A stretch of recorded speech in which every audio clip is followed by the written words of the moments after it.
There's nobody in here. You find the stream? You tell me if it's working or not working.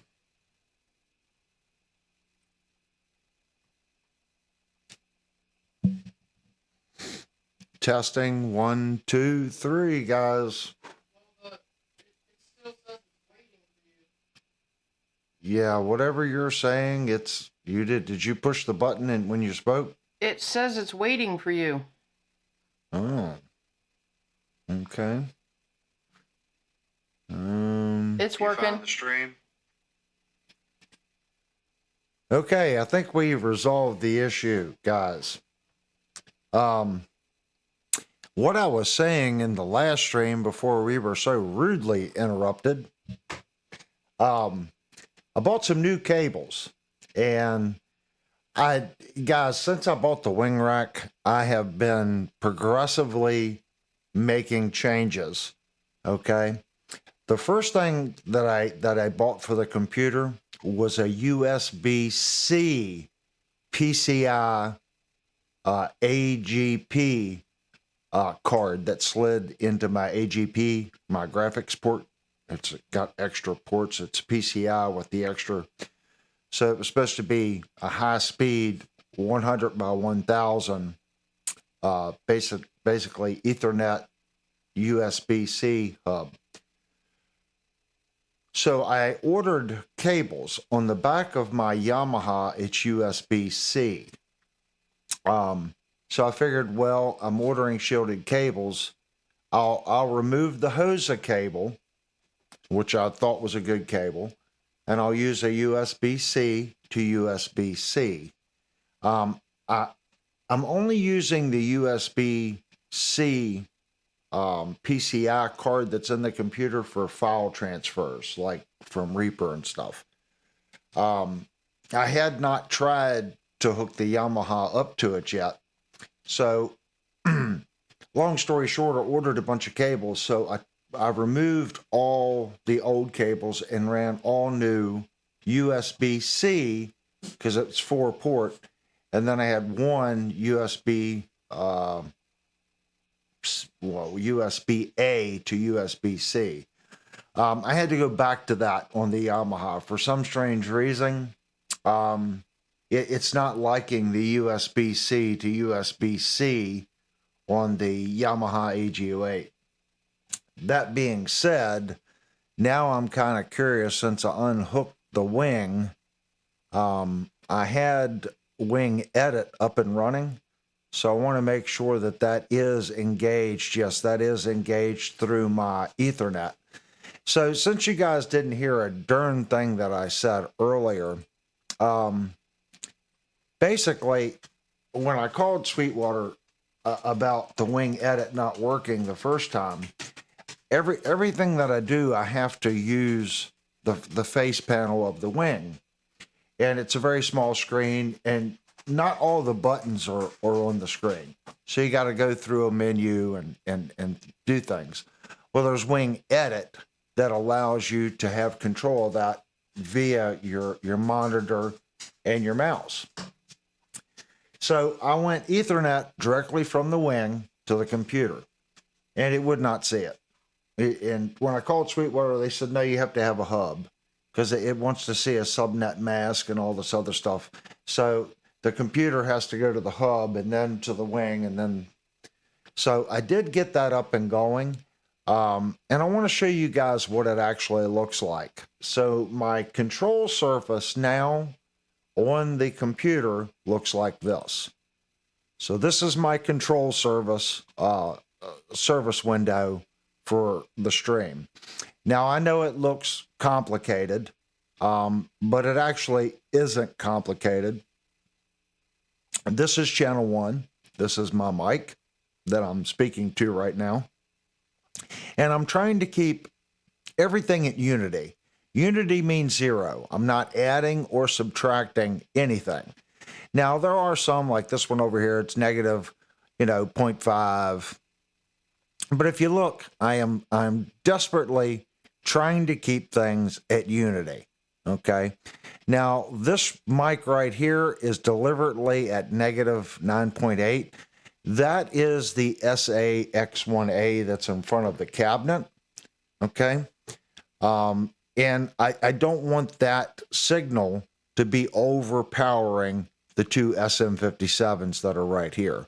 And everything's labeled up here. So if you look, it says SM57 beta. Okay, both of them. And then here's my computer. Okay. So instead of me having now to scroll through everything, everything's right here. Okay. And then underneath here where it says music and gear, these are the muted channels. So when I'm streaming, that's one of the gates cutting in and out. I need to figure out which gate it is. It's most likely this one that's causing that issue. So if I click on this channel, oh, I'm in the wrong window. So let me minimize. So if I click on this channel, you can see now it highlights what is going on with this particular microphone. So if I go over and I click gate, this is my gate, and I can increase the gate. Okay, this is the floor. And what I really like about this program is, see, now as I'm talking, that mic's across the room. Now, do you see the yellow line bouncing back and forth? That's the gain coming into that microphone. So as long as I'm talking and it doesn't cross this threshold line, the mic is cut off. Steve said, Avery, any noticeable delay in making changes? Right now I'm hearing a gate cut on and off, but as far as noticeable changes, yeah, there's no. If everyone's really quiet, listen. So that has really, really helped. And if I'm looking right here, if I stop talking, there's noise in the amplifier right here. See that little green?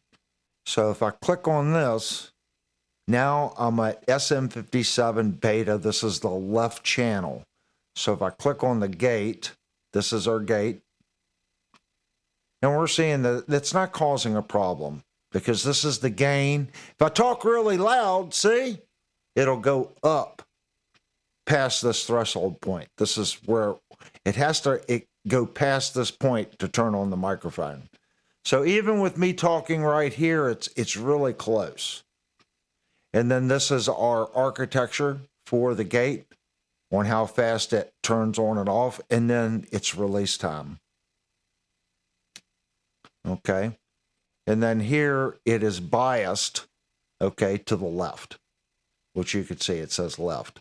And I have deliberately, if I do this, that is 100% 90 degrees to the left. If I want to add a little bit of separation to the channels, I can do that. That way it's the center isn't technically being covered. So if I go back to my right channel, I want to do the exact same thing to my right channel. And I want to leave that center. So this is left and this is right. And I'm not catching anything in the center. That'll give you more separation in your stereo sound. So this is Wing Edit. So hopefully you guys get a cool idea of what I see on my side as far as the edit window on the Wing. It's going to make it a lot easier. So give me a couple weeks to get used to hitting the right button. I still only have one monitor. Once I move things around in the room, I'm going to get 2 monitors up, and I'll have my software up for the Wing Edit and OBS.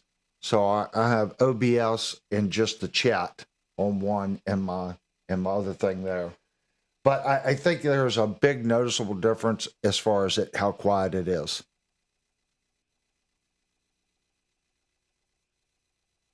Yeah. I definitely shielding cables.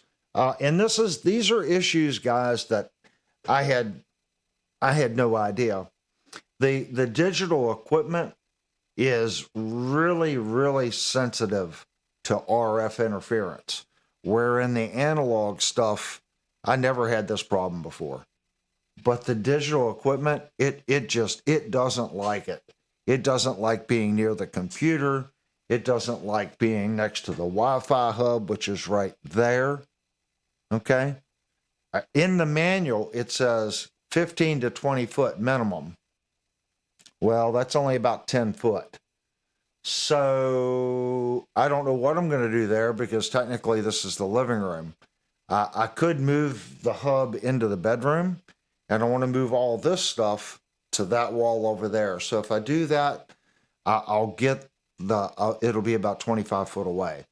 But as of right now, I'm not hearing an issue. But there's a reason why they're saying keep the Wi-Fi router away from the wing rack. I'm learning, if that makes sense.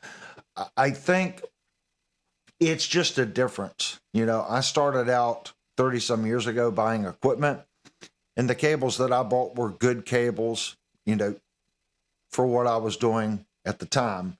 I'm just noticing now with the digital stuff, you really need to make sure that you have well shielded cables. It's not just the cables, but the plugs themselves need to be encased in metal and grounded on one side as well. So if anyone's going down that rabbit hole and you're getting ready to do a digital board, be prepared to replace about 50% of your cables and do some serious rerouting of your cables. Separate your power to your audio, and definitely separate your Cat 5e.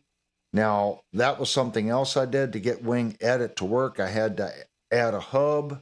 I couldn't go directly from the wing to the computer. The computer has to go to a hub, and then the wing has to go to the hub. Now they communicate. These are special cables. They're shielded Cat 5e cables, and the plug terminal in the end is grounded and shielded. I have not tried my Cat 8 cables yet. I know they're higher quality, but Behringer is saying don't use Cat 8, Cat 7, Cat 6, Cat 6e. They are saying Cat 5e shielded.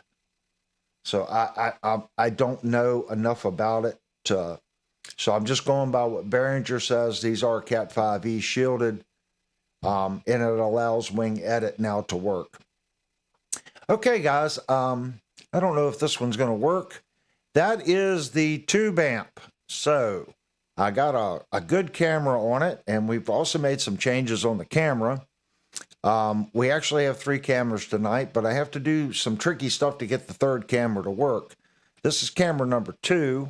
So you can see the SM57 on the left facing the cone, and you get a pretty good idea where the mic is in relation. You can see on the one on the right isn't quite the same as the one. It needs to be pointed down more towards the edge of the cone.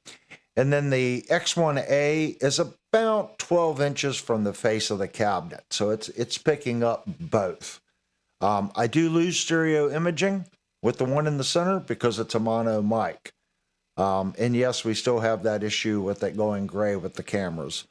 Normally what I can do, I can unclick this, then I click this. I don't remember which one it was. And here's what we're here to talk about tonight. This is the Sonicake tone group, okay? There is a story behind this particular pedal, guys. I ordered an MXR pedal, and I called down to my local store, Shenandoah Music, and they always have MXRs in stock.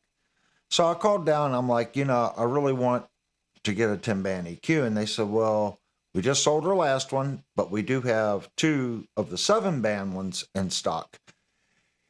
And I'm like, I mean, 7-band, that would probably be all you need. But you know me, I don't do anything simple. I want to overcomplicate everything. I'm like, nah, I think I want the 10-band. And he said, well, we don't have any, but we do have a Sonicake tone group here. If you want, we'll order you an MXR, and while that pedal's on order, you can use the Sonicake. The Sonicake came in, it's used. We want $35 for it. So come in, pay for the Sonicake, and when your MXR comes in, we'll just credit you $35, and you give us back the Sonicake and pay the difference, and then the MXR is yours. So how can you lose? I get to use a pedal, and then if I think this is nice, this is $35 versus $160. So it might be something that I want to keep. I do have my Ibanez here, and I want to turn this up a little bit.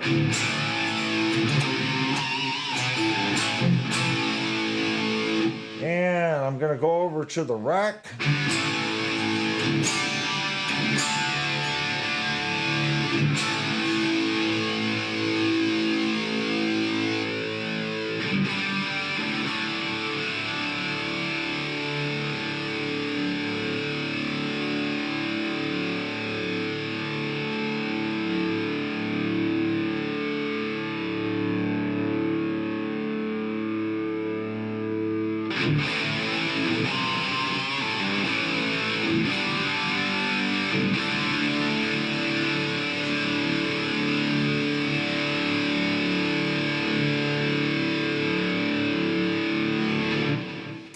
Hopefully you can hear a difference. I added a capacitor, guys, to the wiring on the guitar. Made a little change. So just a little change. It was just a little bright. Now this microphone's on, so it's going to sound different.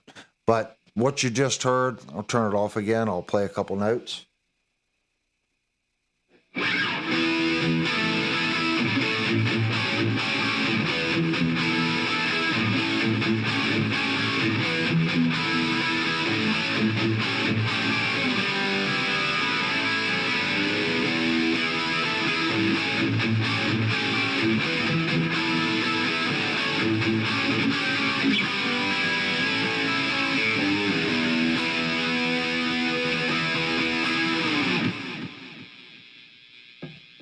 So that's without the EQ on, even though the green light is on. Let's switch back.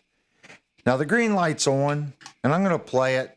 If you pay attention, everything's at 0, so it shouldn't be influencing the sound.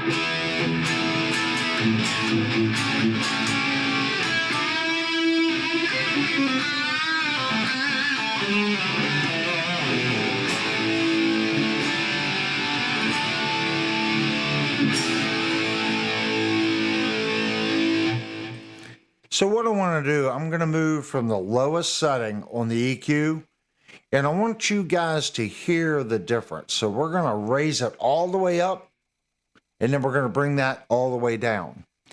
Okay? I don't have a channel set up where I can show this in with the other. I can do that, guys, in OBS. Like I said, this channel's growing. So as I learn, but I can do a picture in a picture. I just can't add it quickly tonight. But I will work on a different screen. That way we can have 2 cameras at the same time. So I'm just going to go back and forth tonight. We're going to start out with the low, and we're going to go all the way up. And any questions as we're going across, just put in the chat for Linnell. And she can yell into my headphones here through her mic and let me know what's going on. But we're going to start, like I said, we're going to max it out and then bring it back. And you guys can hear across what the EQ does before it hits the amplifier. What turned out to be the sound issue? The AG08 did not like the USB-C to USB-C cable. It could be something... That's a brand new hub that I put in the computer.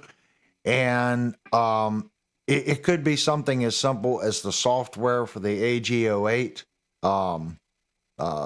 the protocol that I put on the computer may not recognize that piece of hardware yet and apply the software. So I went back to USB-C to USB-C-A, and I plugged it back into the original port. And that was the issue. So, guys, I made a lot of changes. So it's one of those things I didn't have time to do. I spent about 3 or 4 hours yesterday just replacing cables. And every cable that we're using now is Audio Pacific for recording and shielding. So there's a big difference in the noise floor. I can live with that. And I'm right where I'm just starting to clip red in OBS. And I'm hitting about -30 on the wing rack. So I'm well within tolerances.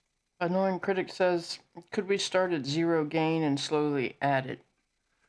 Yeah, I mean, I'm just going to hit a note and you're going to see my finger move up on the slider. So we're going to switch camera angles and you guys can hear, and I'll just start out with the basic E chord, maybe E and A, something simple. That way you guys can see how it influences. And once we go through all 10 bands, we'll try to go through and listen to, well, I'll open up the chat to you guys on what you think this guitar needs.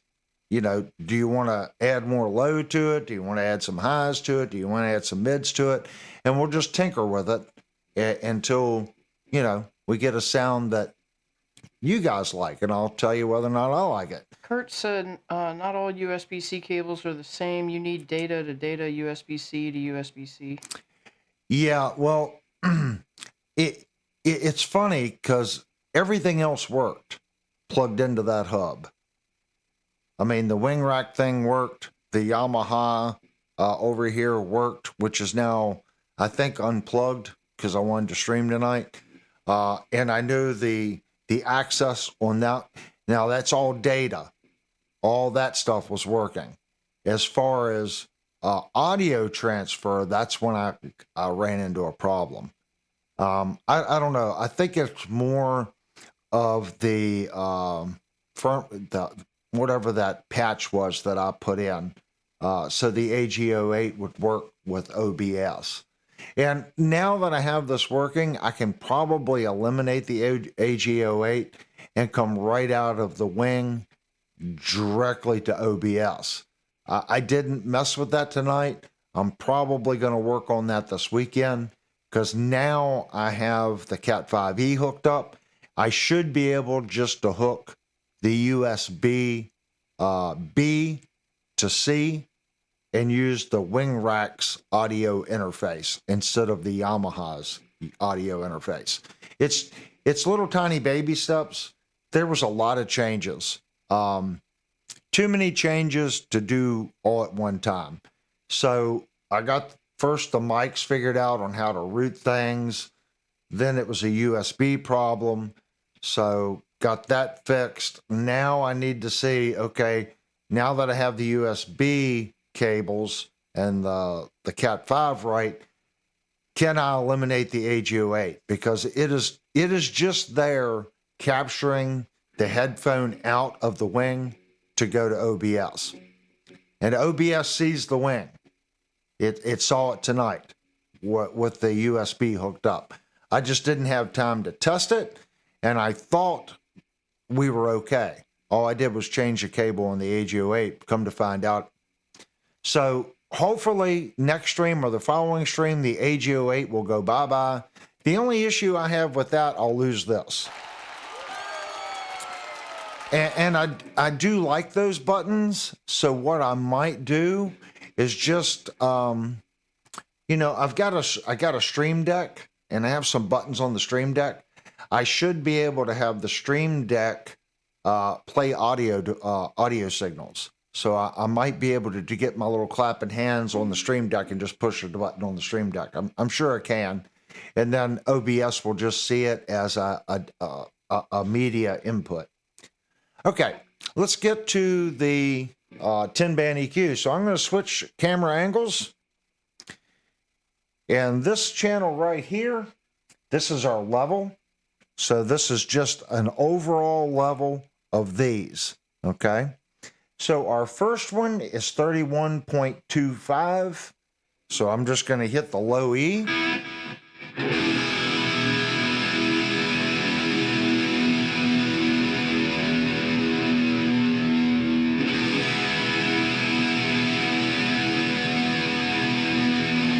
And it helps to turn it on. All right, here's low E.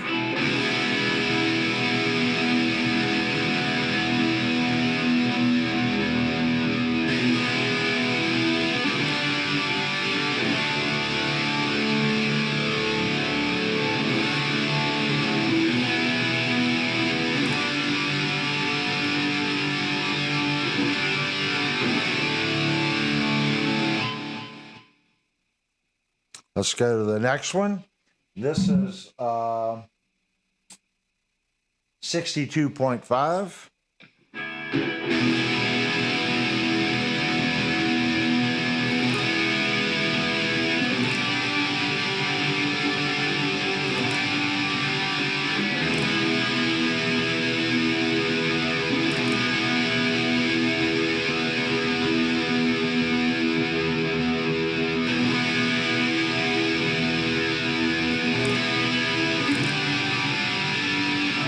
I'm going to turn up this. That way it'll accent what we're doing a little more.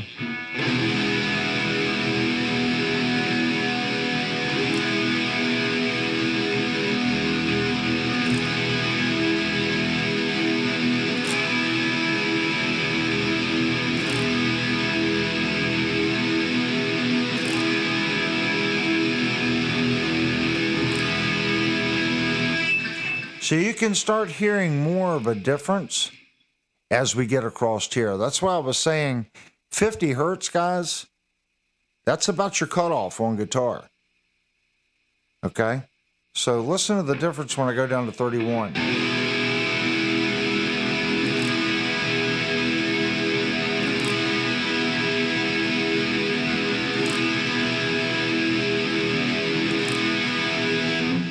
There's not that much change there because the guitar is living here and up.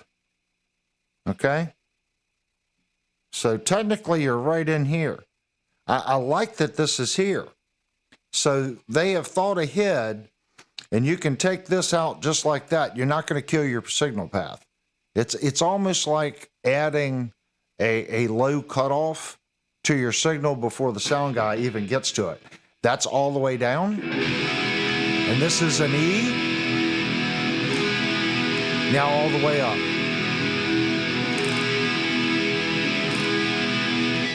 I know you're like, well, I don't hear a difference. In the mix, it will clean it up. Billy said hit the lows, next hit the highs. You're moving in small increases.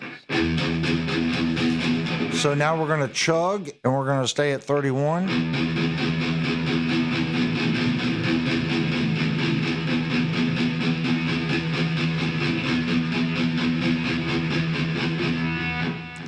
So I know there's been some people that are saying that I smoke crack when I say cut it like that, but right there's proof in the pudding because that is below our low frequency cutoff that your sound guy is going to kill you on anyway. So let's go up to 62. This is a frequency that you can get a little bit out of. So I'm going to chug.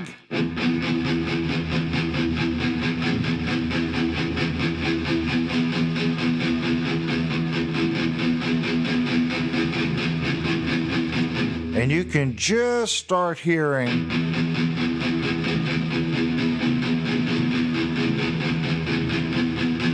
a little bit of difference there. So let's go up to our next one, which is 12.5, or 12.5.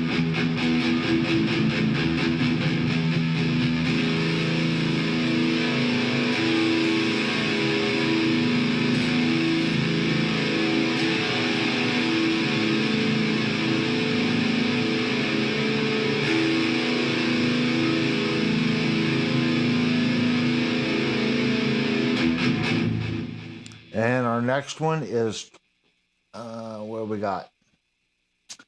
250 hertz. Well, actually, this is 125 hertz. So let's go up to 250.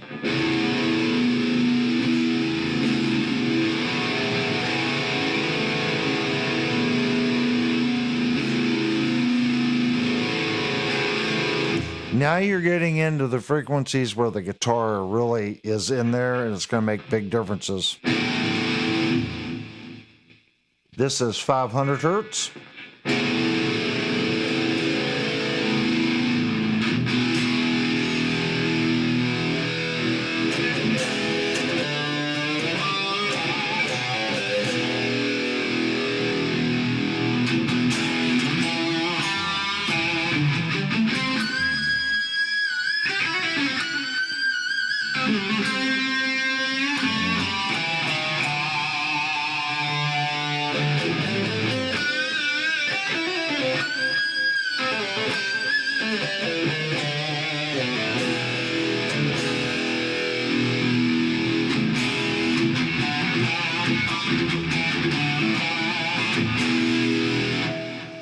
So our next one is 1K. I'm going to punch it all the way up.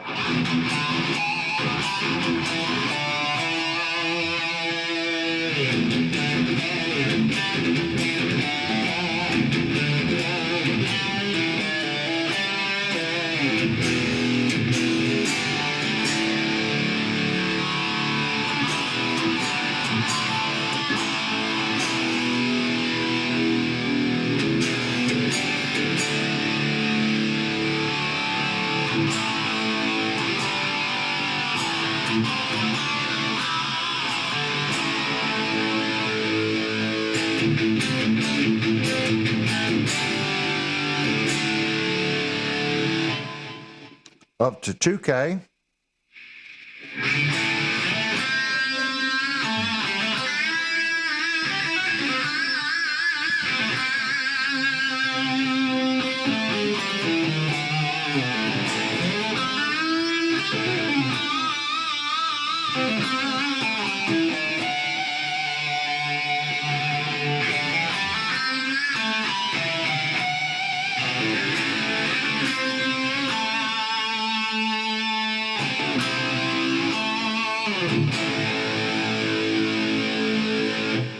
Up to 4K. Is this post preamp? This is preamp.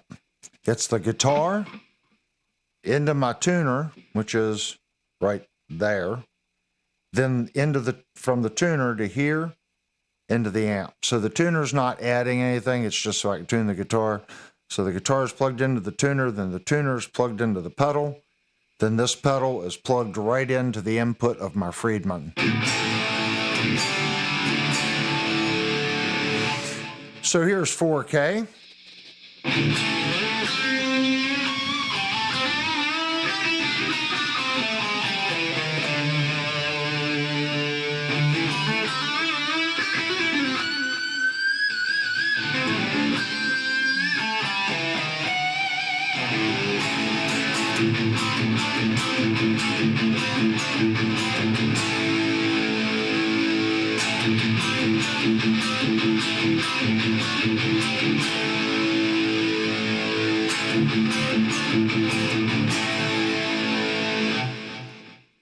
Up to 8K.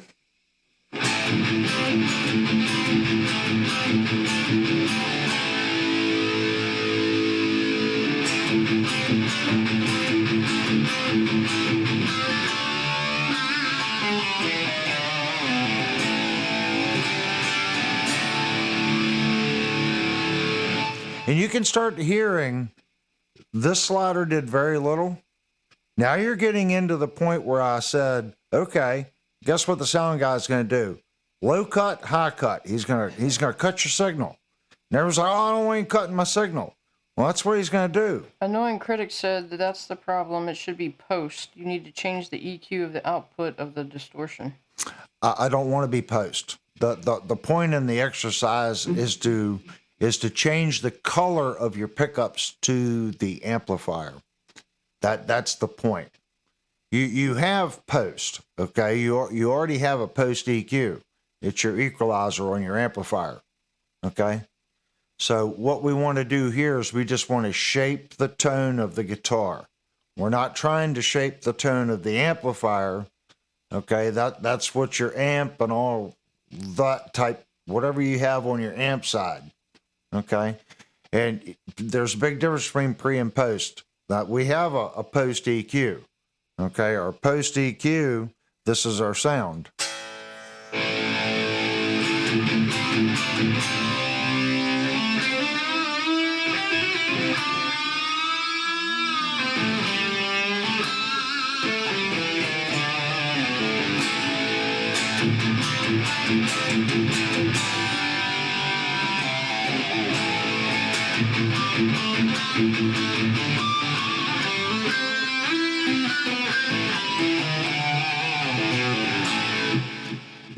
The point in the exercise is to put the EQ in front, okay? And this right here, instead of buying a boost pedal, just buy this, because I can change, even though this is flat. Listen to the change the amplifier is going to get just by pushing the input of the preamplifier.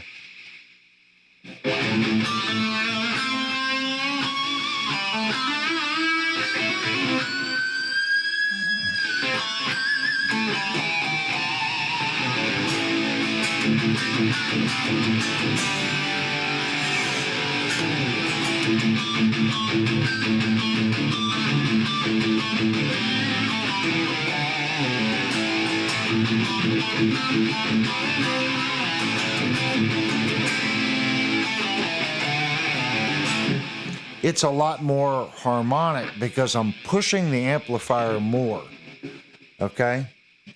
By taking that level, okay, they talk about EMGs have more push. Well, I can do that with the pedal, okay? I can just bring the output up. Just that's all a boost pedal's doing. So instead of buying a boost pedal, buy an EQ pedal, because you can still boost your input to your preamplifier on how it hits that first tube. The more input it's gonna change the way that tube reacts because of the input. So I would far rather go this way than a boost pedal. Now there are some boost pedals that have gain. We're just talking about like a volume pedal, a basic boost pedal. It'll have, you can do the exact same thing here. Let's go back and we're going to try the last setting, and you're going to see that over here it's going to make very little difference in the guitar, because the sound guy on your high cut, this is one of the frequencies, usually 12K, they're going to start dropping the guitar off. Some guys will go down to 10K. Okay, it really depends on the sound guy and who you're playing with and so forth. But we're going to try the 16K now. We're going to punch it all the way up.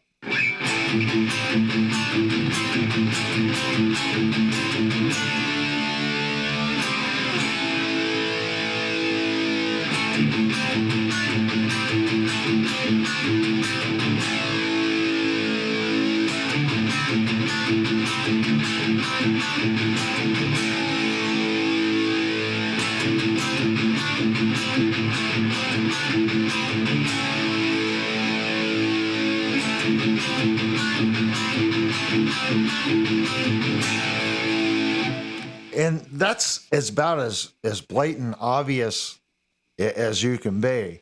It's not making that much of a change. So on your amp itself, when you're out playing, there's two different ways. If you're a bedroom player, you might hear a difference, okay? But in a live scenario and what you guys are hearing on YouTube, I guarantee you're not hearing that much difference in this slider. These are the sliders right here that's making the majority of the difference in your sound. These right here. Okay? This one's affecting it a little bit. This one's affecting it a little bit. And then this is going to push your preamp.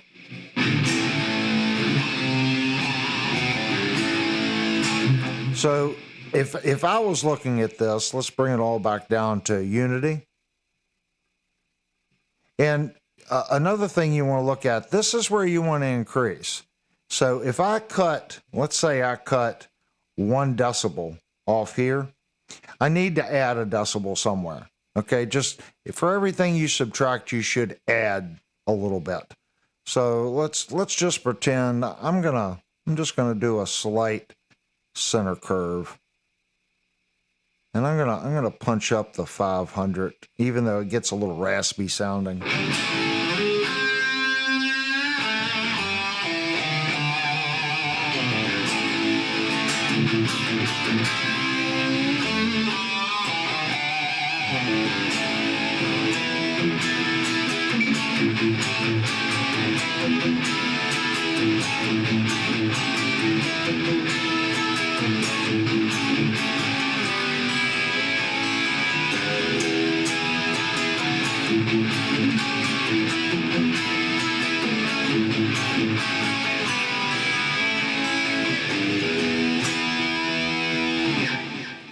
Now let's try it with it off.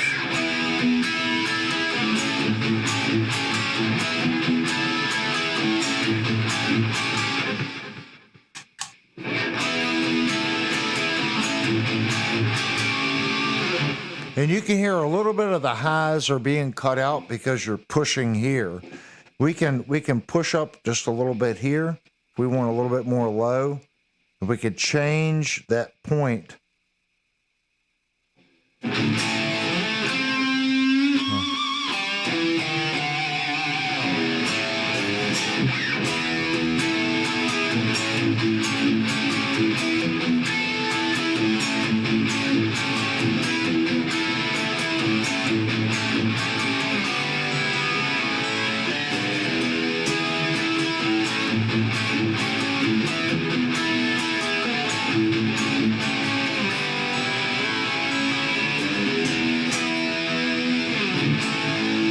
If you want to accent that bring all these down and figure out where it's pushing. I'm going to say it's right around 250K.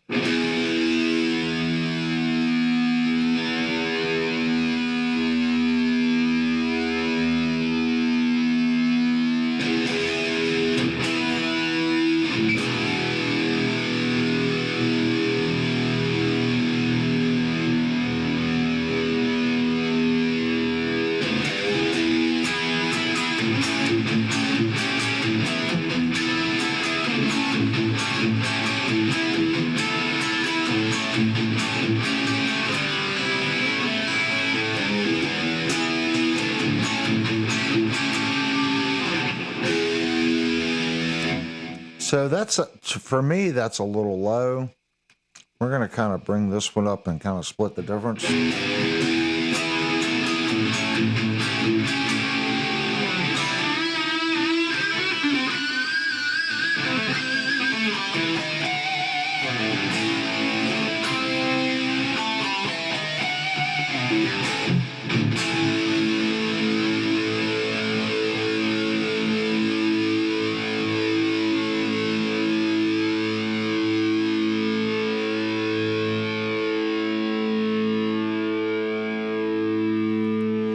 I'm going to take some of that out. Instead of boosting it, I'm going to bring these down a little bit. So we're removing about the same as we're taking out.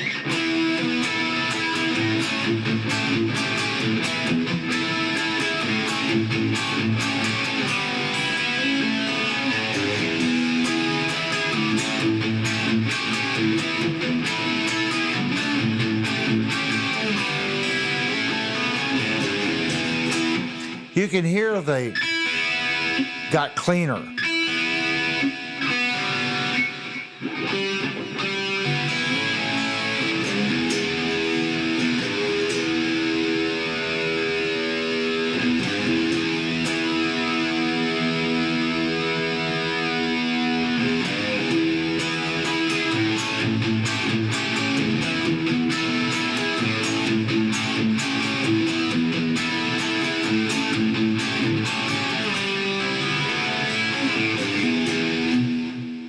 That's too much.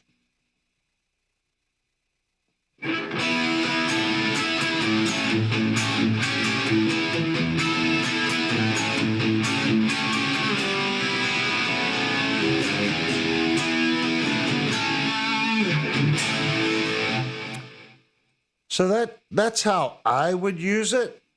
I'm not, you don't want to do too much. Okay, your root signal needs to be close unless you're trying to make these things sound like single coils.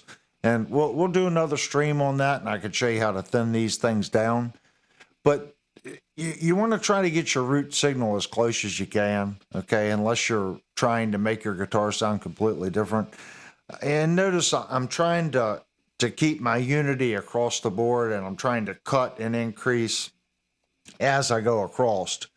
Now that we've got a pretty decent setting, now let's play with the output, okay, the level on it, and we're going to push the preamp section on the Friedman. Now, granted, guys, this is a cheaper pedal, so I'm sure its gain stage isn't going to be that good. It's probably going to introduce some noise to the signal. The better the quality of the EQ, the less it's going to do that. But let's give it a whirl, and let's see how the harmonics are on the guitar right now, and see if we can get it to be a little more punchy. So let's go back so you can see the pedal.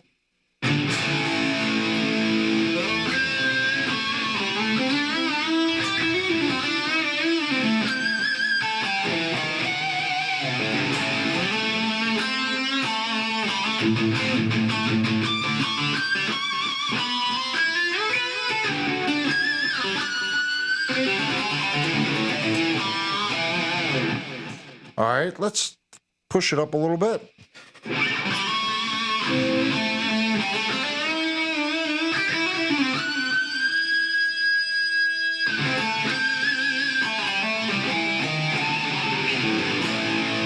And that's where you're going to hear it. You're going to hear it more on those sustain notes when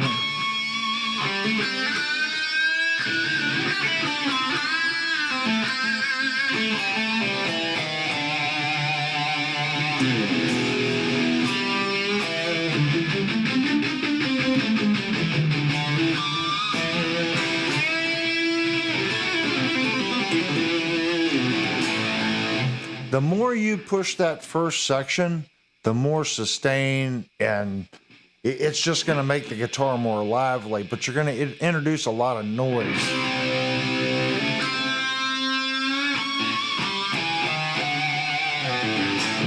And when the guitar is that hot, if you don't play super clean, it will turn to mud super fast.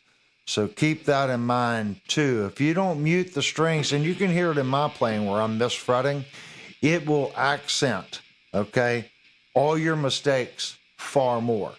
But if you're a very talented guitar player and you boost that preamp, it will make the guitar come to life.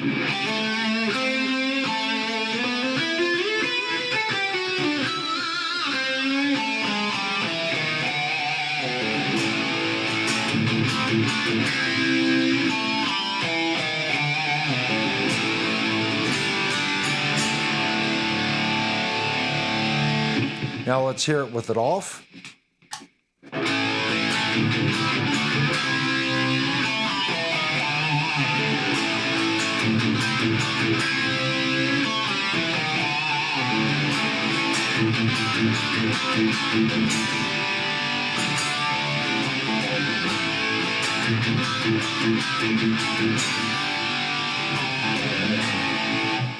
On.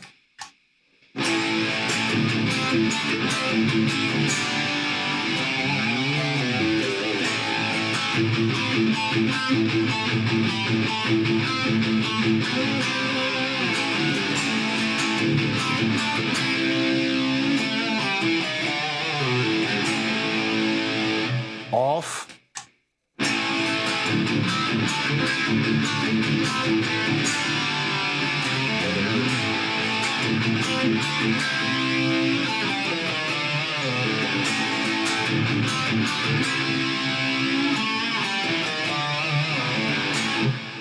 On.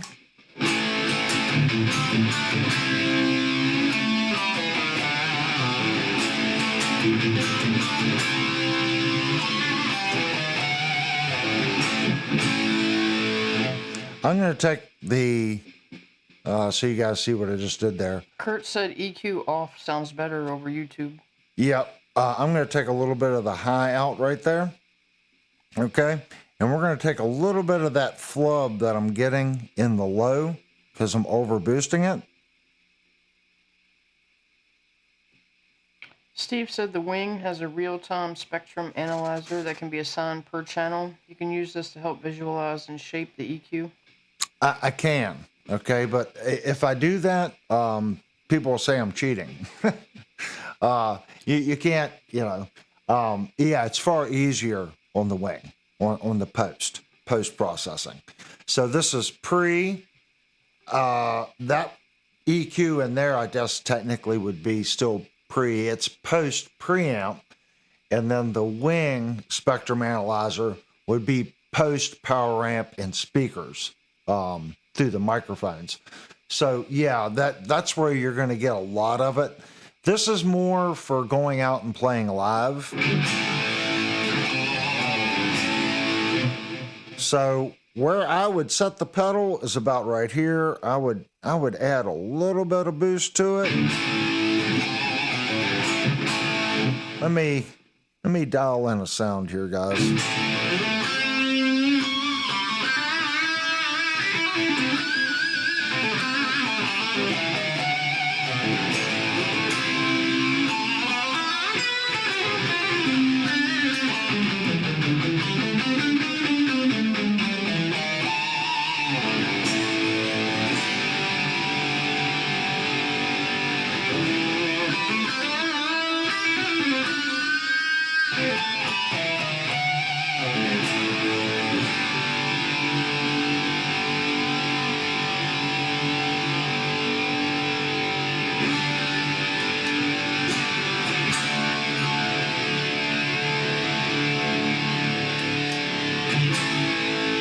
That's about where I'd put it. So this is EQ off.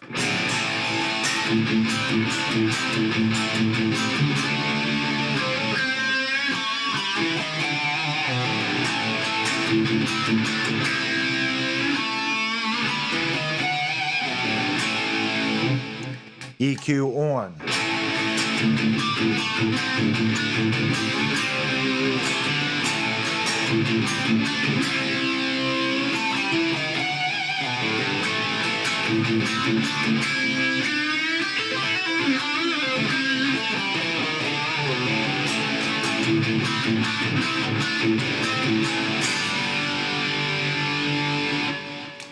Off.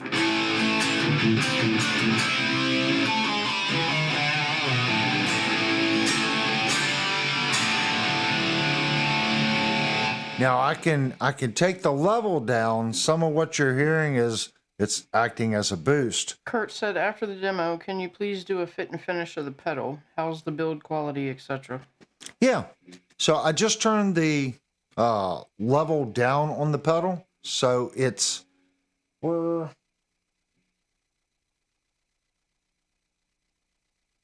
this is no boost. Okay. So this is no boost, just using it as an EQ. Without the EQ on.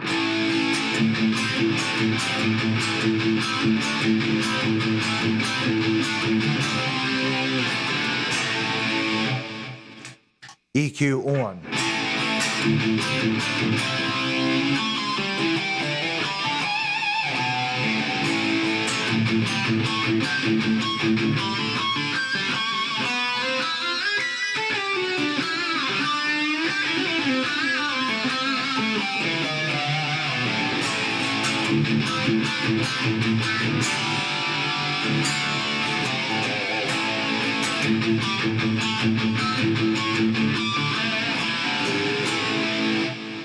Off.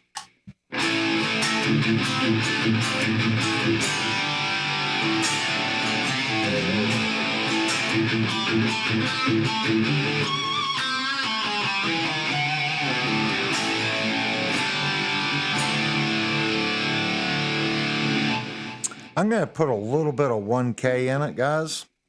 So this is on.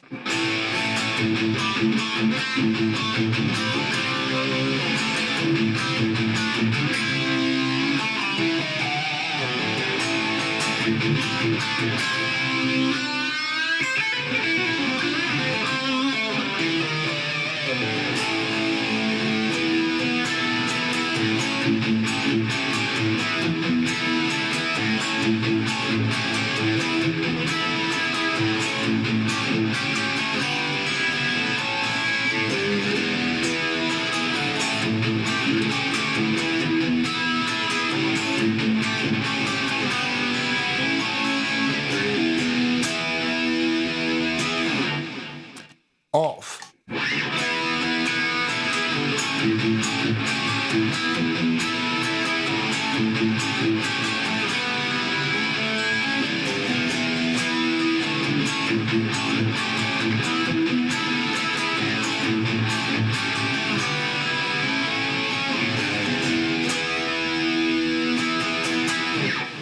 It seems to be a little bit more articulate on the B and the G, and the low E comes out a little more. But in the center, it's kind of affecting the mids. I like both just fine. It would just come down to what your other guitar player is doing. You can voice it a little bit to kind of make your guitar sound a little, let's say your rhythm guitar player has a very similar tone. So maybe you can just kind of give yours a little bit of difference. Remember, guys, we're talking about the mix. If you pull a guitar out of the mix, out of pretty much any album, it's probably going to sound like poo-poo. But when you add it to the mix and you add it to the other guitar, you add it to the other drums, the bass player, it becomes alive, if that makes sense. So I know it's really hard to just listen to the guitar and understand. I just know, like that last setting, if you look here, we've really killed the high. But there's very little of the guitar coming through here, and we've really dropped the low. Okay? And you're not hearing, I mean, if you've got a big amp, okay, and it's really loud, you might be picking up some of that, but in reality, you're not getting that much of it, okay? It's just creating noise in the mix. Okay, guys, let me look at the chat window here. We're at 57 minutes. When we come back, we're going to do a fit and finish on this, and I'm going to ask them to keep the pedal, because as we brought up the level on this, it seemed like it got, you know, you're increasing the level. So there's a little preamplifier in here. It could be that it's just a little noisy. You know, this isn't an inexpensive pedal. So it'd be nice to compare this to a high-end $160 pedal and boost it and see if we get that little bit of difference and clarity. You know, we're talking, this is a $50, I think, retail pedal on Amazon, 50 or 60 bucks. So it's not expensive. If you didn't know, please go down, hit the subscribe button. You didn't have to subscribe to chat. We want you to come in, talk, chat, and feel free to speak out. If, you know, this channel's about honesty. Love it, hate it. Do you think you would do it differently? You know, we're using the EQ between the guitar and the amplifier. You know, that's how we're doing it now. You can put it in the effects loop. You can do all kinds of different things. During our break, we always take a break. Please post in the chat what you would do differently. And when we come back, we'll address any thoughts or changes that you guys would like to make, and then we'll go over the fit and finish. Please go down, hit the thumbs up button, and subscribe for us. During the break, get a drink, get some vittles, hit the restroom, and we'll be back in about 5 minutes, something like that, guys. And this is called the Vox break. So Vox goes and plays ball with his dog for about 5 minutes, and it allows me to get something to drink because I do a lot of talking. All right, guys, thanks a lot, and we'll be right back.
Okay, guys. Backwards Billy waited 5 minutes. He missed break. Guys, I go back and read the chat during the break. There was someone that, what was that, XC1? Is that what it was? I'm not sure what pedal that is. It's Boss. Yeah, it's Boss. I don't know what that one is. As far as the I think it's the GE7 that Boss makes for an EQ. A lot of people use that pedal. I've heard good things about it, but this is coming from someone, guys, that how many times have I said I've been in quite a few bands. I've played with a lot of guitar players that like pedals. If you're not running a true divided power supply where, I forget what the actual term is. It's a big power supply, and each power supply is independent, and it doesn't create as much noise. Pedals are just, especially when you get past 3 or 4, it just gets nasty real quick. And then you start adding pedals that'll take some of the noise out. And then, I don't know, I've played with a couple guys that had the pedal thing down and they sounded good. They did, still not my cup of tea, but they wasn't noisy. They had a nice, transformer power supply underneath their pedal board. Okay. And I forget what the term is. If someone knows what it is, it does make a huge difference in the noise and the quality of the patch cables between it, because you got a lot of connection points. I just look at it this way: where the guys from the pedal show, they make a unit that you can change the routing and all this, and it pre-programs all that, and you can use pedals. That thing is like $1,200, and those guys are running $3,000 worth of pedals on it. At that point, I'm not going to do pedals. I'm just going to get an Axe effects. And if those guys are watching, I get it. I mean, you can unplug this pedal and you can put your Strymon on there, and the Axe effects is just emulating those things. In my little squirrel brain, the Axe effects is 3U. It's going to be easier to transport than this big, huge thing that they offer. Along with all the pedals, and you're going to have less money in it, okay? And it's consolidated into one unit. There's less points of failure. I'm a firm believer in less points of failure. Believe me, when we started the stream, we had a failure. Why did we have a failure? There's a ton of freaking cables running everywhere between all this equipment. Every cable is a failure point. Every jack is a failure point. So when you have 10 pedals and they're all running into this thing, and I get those guys are smart as you know what. They created this box that they plug their pedals into, and they can change the routing, and it somehow remembers some presets, and it's cool. But it's $1,200. And all it does is allow you to program a sequence of your stomp pedals, okay? And it basically turns your stomp pedals into a digital signal processor. I'm sorry, I'll just get an Axe effects or something of that nature to get my flanger, my phasers, my reverb and all that. And it's going to be much simpler. I don't have 50,000 patch cables and power cables. And does that kind of make sense? And I'm not taking anything against those guys. Those guys are great musicians. The invention that they made, I think, makes pedals usable. Okay. I just don't want to spend $400 for a Strymon pedal, like the Blue Sky or something like that, then turn around and spend $400 on a reverb pedal, and then a compressor pedal, then an EQ, then a gate, then I'm going to need a chorus pedal, and I don't know who makes a tri-stereo chorus. Steve said isolated power supply.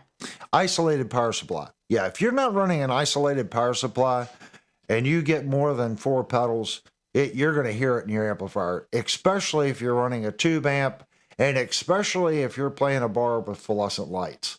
Like I said, I played with a lot of guys. Some guys just used a TS9 in front of their JCM 800. Stupid nice. I kind of get that, and then they, on the backside, they had their JCM 800s modified to an effects loop. So basically all it does, when it comes out of the preamp, instead of going directly into the power amp, they cut that circuit. So send and return is such a bad labeling system for an effects loop. It just should say preamp out, power amp in.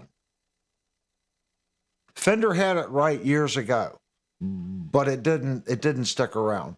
So that's essentially what you're doing. You're just cutting that in between the two. So it's easily done on some of the earlier JCM 800s. You can come out of that. And a lot of those guys, they were running Digitex or that PCM 7 or whatever it was, Yamaha made. There was a lot of effects units that were really nice. They'd have that in the background for their reverb, their choruses, and stuff like that. And they would use that TS9 Ibanez to kick the front of that JCM 800 and make it juicy sounding. I get that. I was never a big fan of it because my ART, I could do that. I had a solid state preamplifier and I had my twin tube modified ADA in there. So it came with 112AX7. The guys that were modifying the ADA units back in the early 90s, I sent it to them and they modified my ART with that modification. So there's two 12AX7s in there. So if I wanted to boost that circuit, I would just put my solid state preamp, okay, first in the chain, and then that would go right into my tube preamp. And I would just boost, that's all the TS9 was doing. It was just boosting it, allowing you to hit that first tube a little harder. So I was doing the exact same thing. And then when you're just talking in circles here, guys. I don't mean to upset anybody, but this is how I think, and you'll hear me do it. I'm like, just get an EQ pedal. You can EQ your pickups to taste. You can fix some things. But yet I turn around and I just put pickups in my Ibanez. Well, I don't normally do this, okay? That's why I keep talking about it, because I've seen and played with other guitar players that do it. I know how it works. I just never did it. So instead of just talking about it, I said, well, we're going to go out and buy one. And this unit just happened to fall in my lap, okay, because they didn't have the unit I wanted. So I paid $35 for this. And when mine comes in, I can either take the pedal back, hand it to them, and then I pay the difference on the better pedal, and I'm happy. Or, okay, guys, or if you guys want the pedal, hit me up. It's $35. The shipping's going to kill you. That's the issue. But if you're local to me, I'll give it to you for $35, and I'll just put the money on the MXR. It's there. But I don't plan on keeping this one, if that makes sense. Is it as good as the MXR? I have no idea. I really don't. I don't have the MXR here to compare it to, if that makes sense. So I am going to do a quick look at it. So we are going to do a disconnect here. All right. This is my guitar. So we're going to unplug the guitar. And you can hear the bzz, bzz, bzz. And I definitely have to plug this into the guitar because it's making... Wow, that's noisy. All right, and our next thing is the power. Disconnect the power. And then that was the old guitar cable right here. So now let's take a really good look at the unit. You can see that there's two screws right here on the end. In this case is metal, okay? It's a metal bottom. It already has someone's already put the forget what that's called, but it prevents it from moving around on your stomp pedal. Velcro. You could see, now it's not labeled. All they did was put a little arrow here that arrow's point, so that's out and this is in. So I don't know if they save some money, you know, by not putting in and out. And you can see that this is 9-volt. Okay, and it's labeled across the top.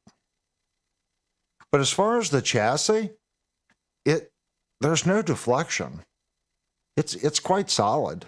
Look, I mean, it's quite thick too. This piece of metal, it's over a 16th. It's 3/32 of an inch thick. So the switch here feels good too. So I don't think if you stomped on this thing that you're going to hurt it. It's made pretty well. It seems like the case on it is pretty decent.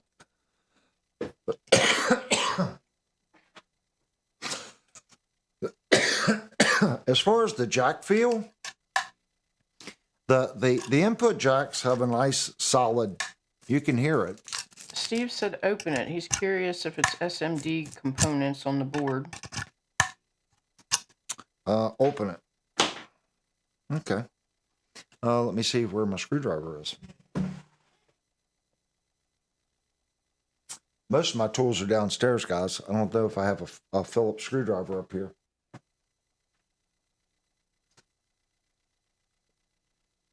Give me 1 second. I'll have to run downstairs and get my Japanese industry standard screwdriver.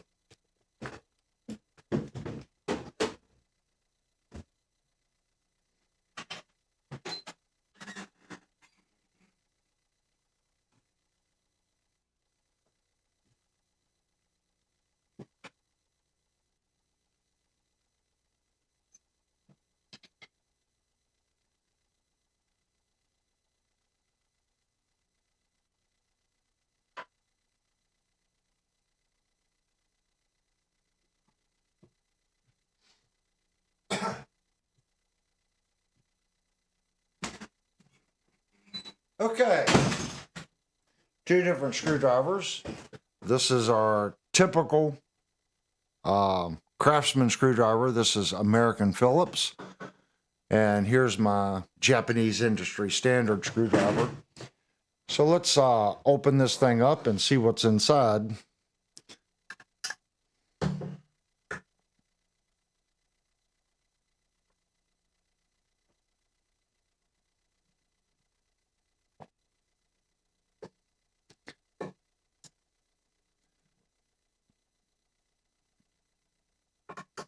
These are machine screws.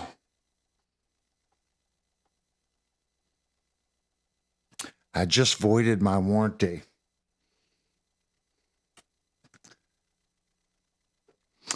And again, I want to thank Shandor Music in Winchester, Virginia.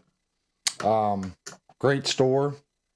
Like I said, they're allowing me to bring this back, and then just use it until the pedal that I ordered comes in. And I told them that I would do a video on it.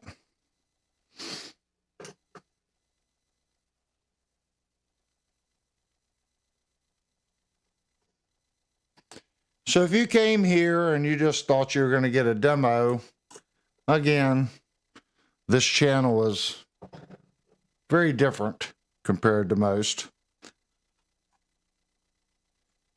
So let's see what they've got going on here, guys. I don't know if it slides. Oh, we are going to have to take the nut off too. We're going to have to go back downstairs and get a wrench. One more trip to the basement.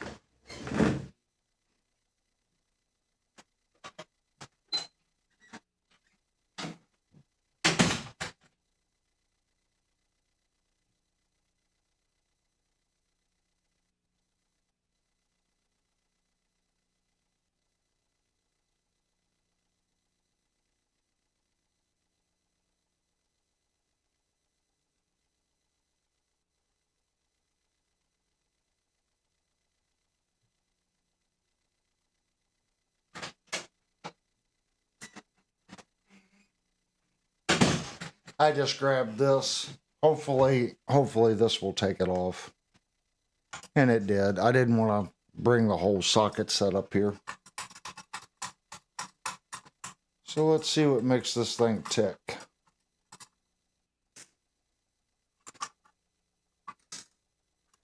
Is that what was holding it? No. It said it might have screws under the rubber feet also. Screws under the rubber feet.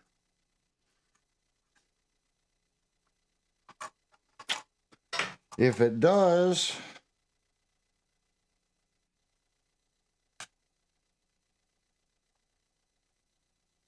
no. Oh, I see it. There's one right there.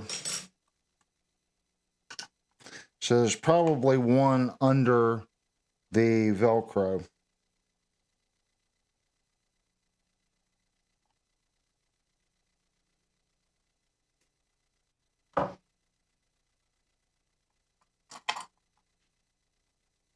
Yeah, there's one under the Velcro.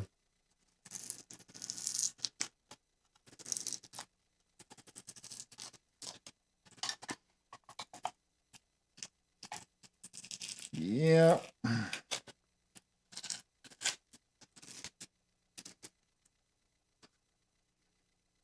So it appears that all 6 screws are the same.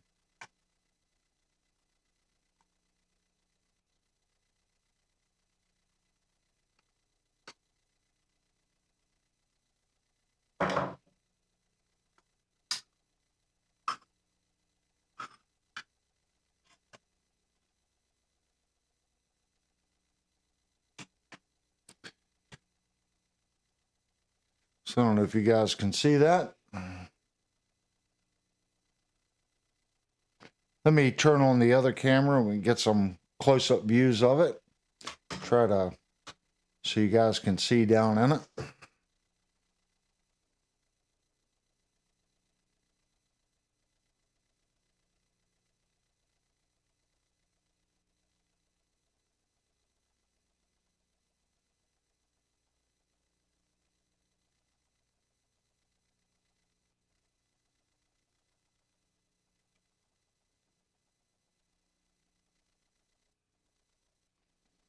Now, as far as SMDs,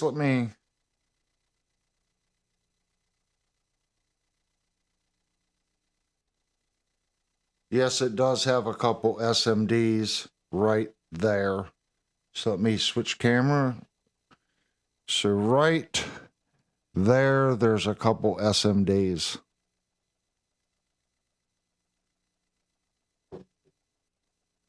But all in all, I'm impressed at the overall build. Plastic jacks. No, yeah, this is a plastic housing on the jack. The only other thing they could do there, guys, would be like what the Digitech uses, is the barrel part with the pins. I don't know if this would be any better than that, but we do have 2 independent boards here. So just for reference sake, guys, you do not have to take this here or actually apart.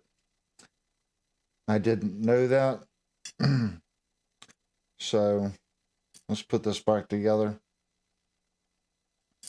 This just makes contact. Let me switch cameras. This little button is making contact with the red button that you see right there. So that's the on and off.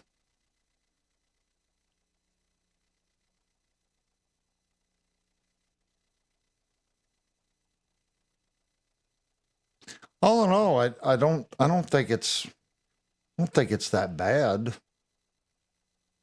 What is an SMD? I don't have my headphones on.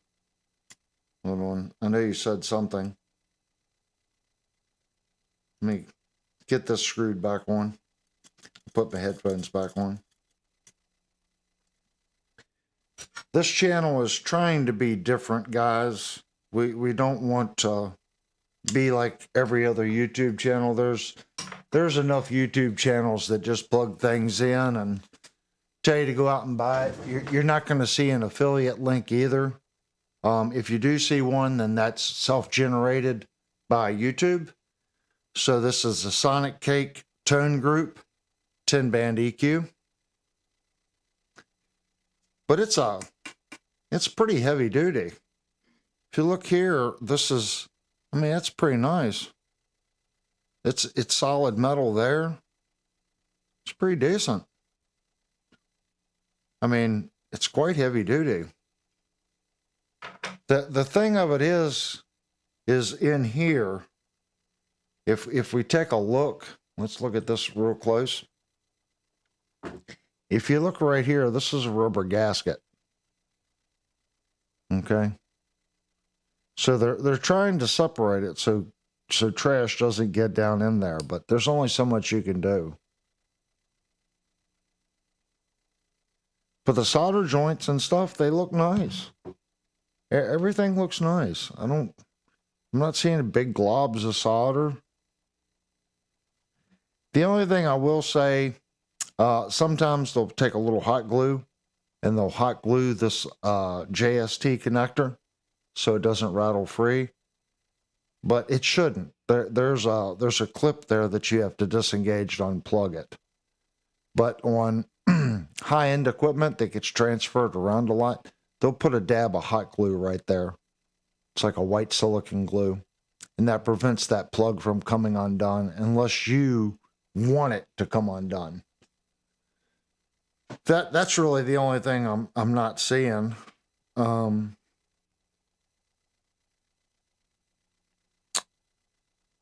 But I'm not an electronics guy, so I'm sure there's going to be guys that are going to say, well, the SMD has made it to where I don't want it if it has SMDs.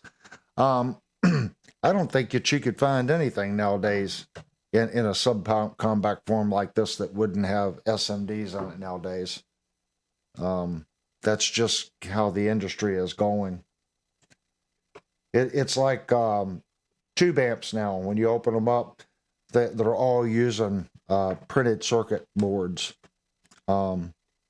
unless you get a hand-wired amplifier, and that's going to be $3 or $4 grand for what they call post-to-post construction.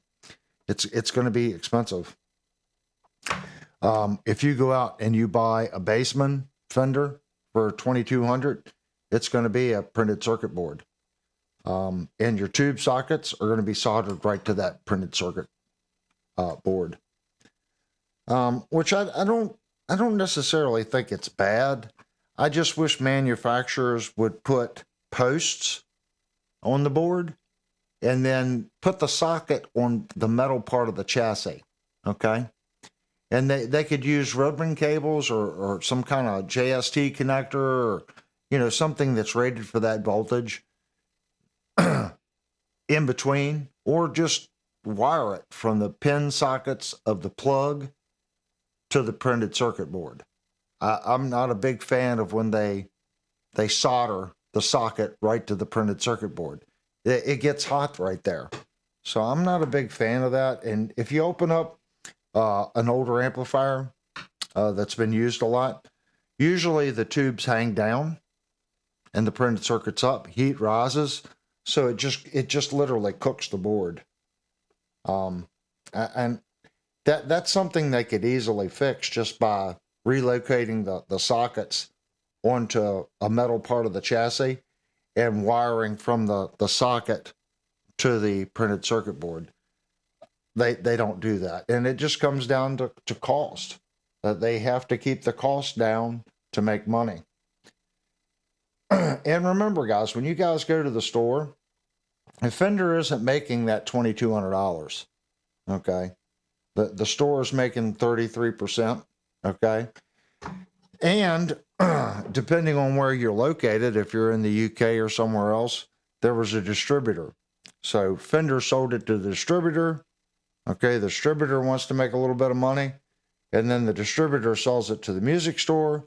Then the music store wants to make a little bit of money. I think we've talked about this before. You're going to start seeing more and more manufacturers stepping out, like Fender's doing, and selling direct. If I was a Fender dealer, I would have probably already dropped Fender for some of the things that they do.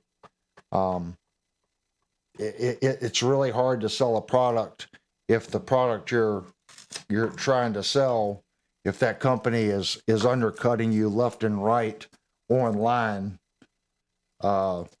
selling it for less money than you can actually buy it for before you even put it on the shelf.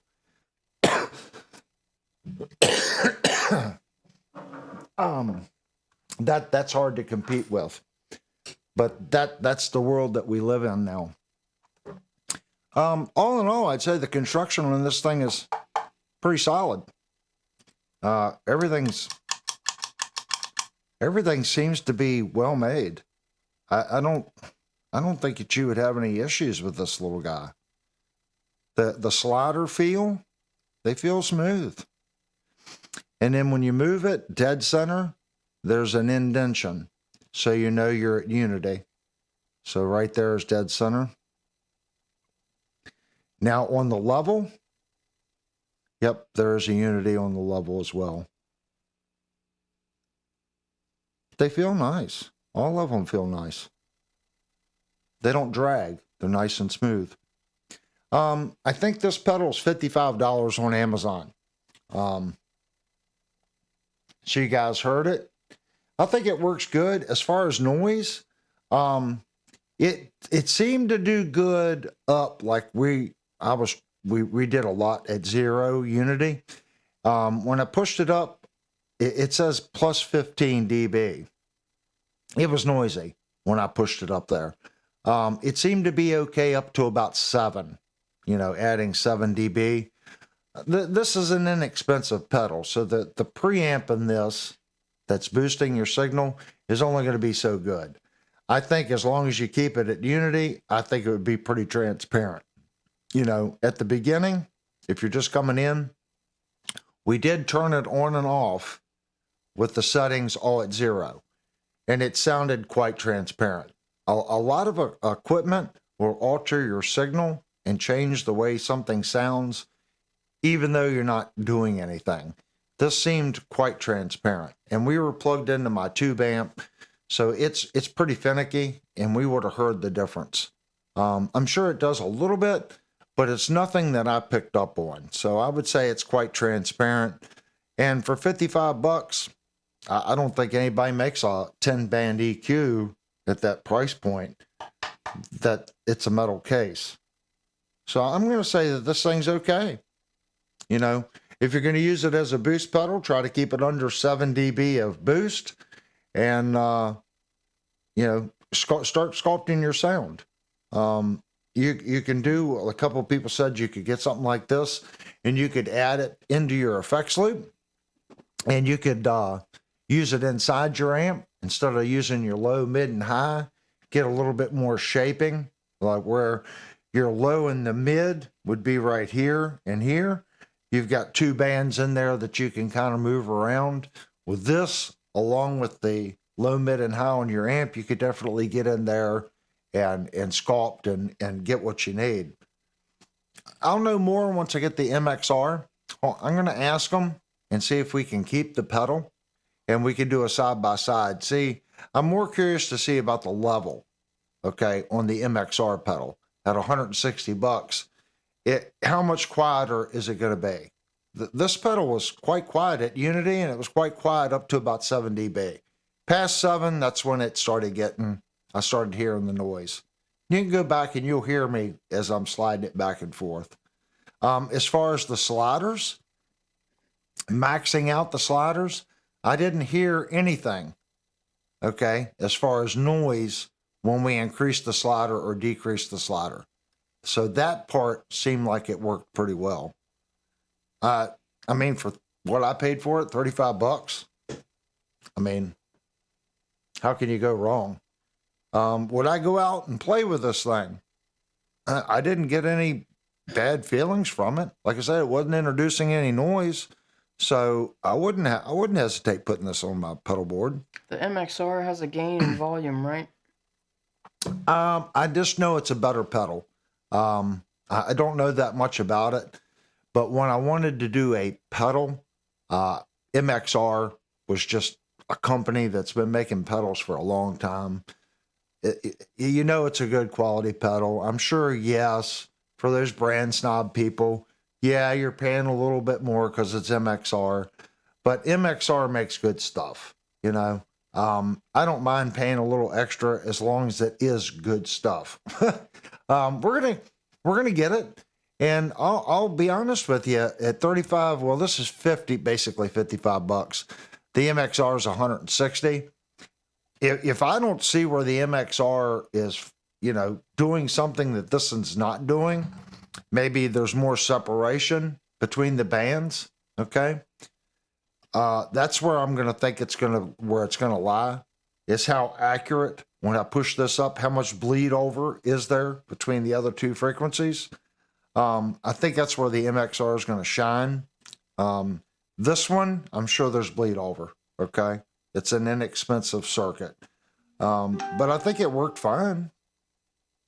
You know, guys, how can you put it? You know, we can't expect a $55 component, you know, to have everything. But if you're just wanting to do some shaping, I think this would be fine. Let's take the level and the boost out of it. Let's just, you want to, there's just something a little off with your sound. Okay.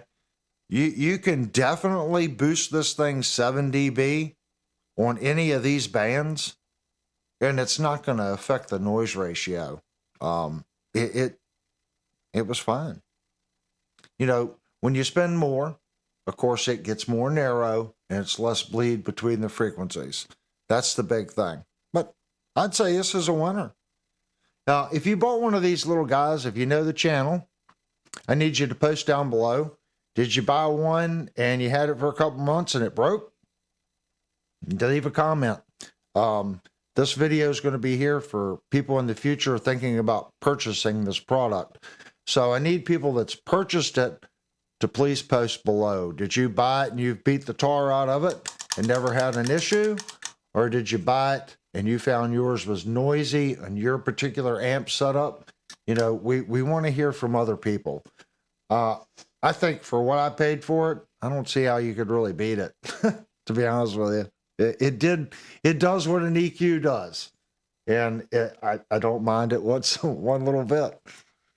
So thanks Shenandoah Music for allowing me to take this home while my pedal's on order. They said it would take about a month because they only do a couple MXR orders a year.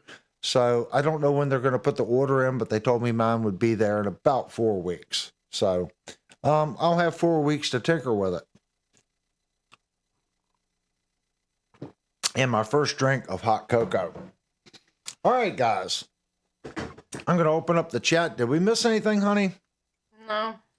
No, they're pretty quiet now, aren't they?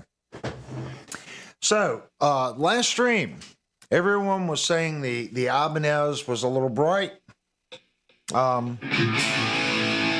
So what do you guys think about it now? Like I said, I made a little change.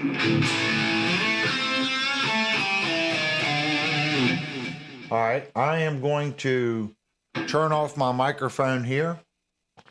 And I want you guys to see if you hear a difference in the guitar.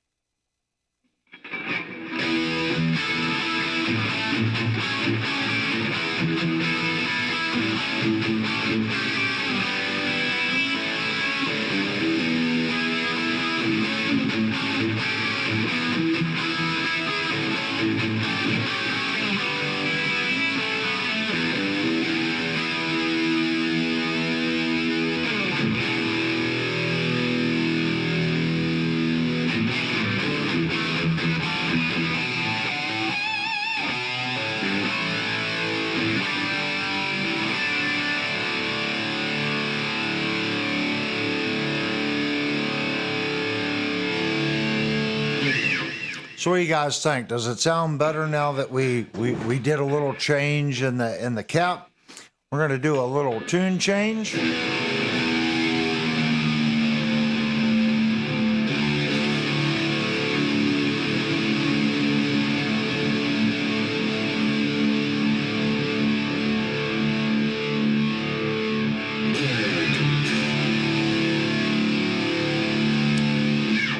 let's see what the strop tuning sounds with the new pickups.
What cap did you put in it?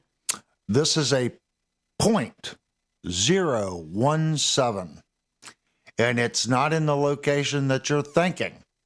Okay, if you guys understand coil taps, okay, the two wires that normally go back, okay, when you pull push pull right here, what it's basically doing is the two wires that are bonded together, you put that on a switch, and when you pull it, it sends that to ground.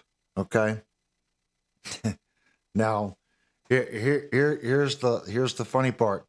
The way it's wired now, okay, that still goes to ground. Okay. But on the terminal side where those two wires go to that post, I've put a .017 from that post directly to ground. It does not need to go through the switch to be engaged. So at all times, that wire is dropping off frequencies through that .017 directly to ground. I know you guys are like, what in the world? There's a couple companies that do this.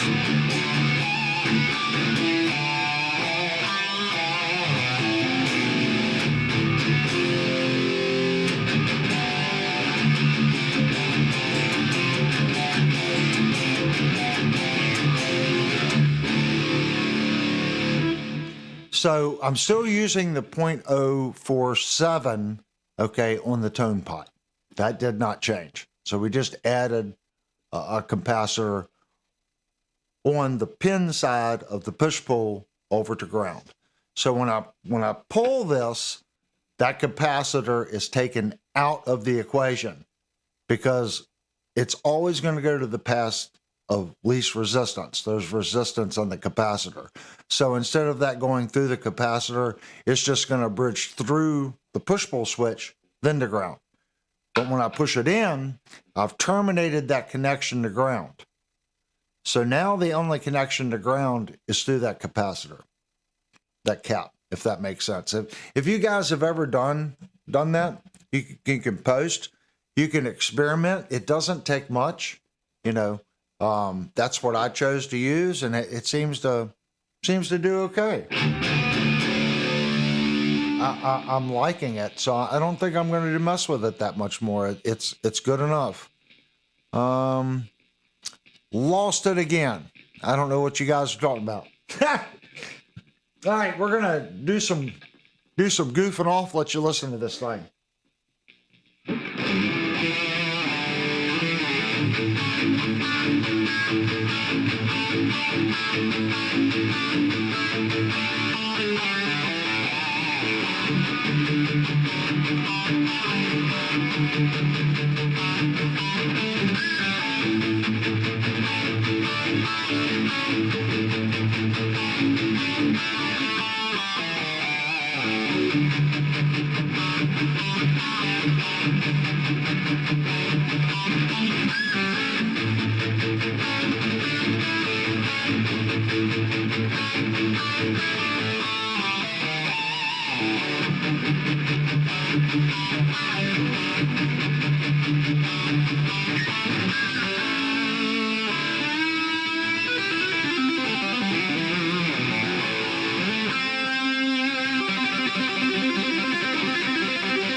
don't know. I like it.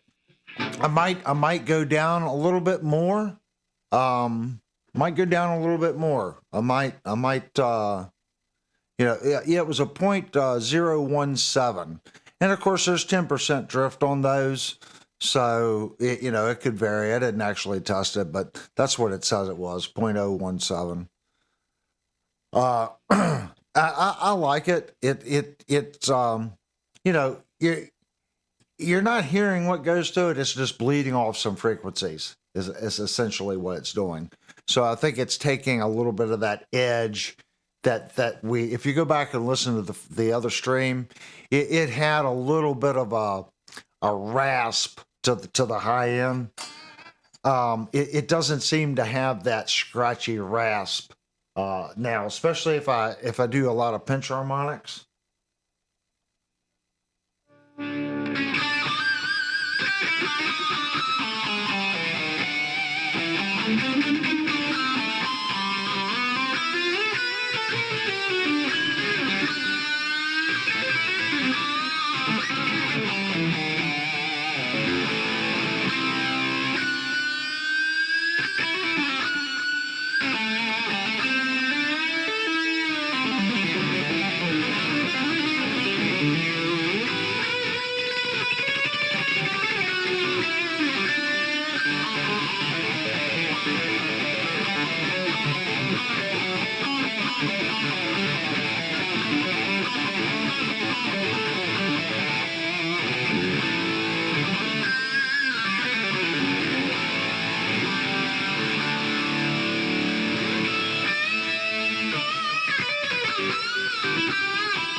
I like the difference in the pull. It really beefed up the bottom. It made a big difference on right there. And like I said, I think it took some of the scratchiness out. You guys tell me what you think. EVH, pickup to volume, pot to jack. Many different ways to get the job done. Yeah, there's, guys, there's 50,000 different ways. Like someone posted the old way of wiring a tone control. It depends on what you're wanting to do. You can run that tone over to, that capacitor over to the volume knob. You don't have to ground it, but it's going to change the way the volume reacts. As soon as, now, if your controls are all the way up, it doesn't matter. But as soon as you take that tone and you run down to 90%, that you just changed the mix. Now it's going to behave and operate differently than coming off your tone and then grounding it to the tone jack. Okay? Now when you start rolling your volume, they're both going to play off one another. I wish I could tell you the secret behind it.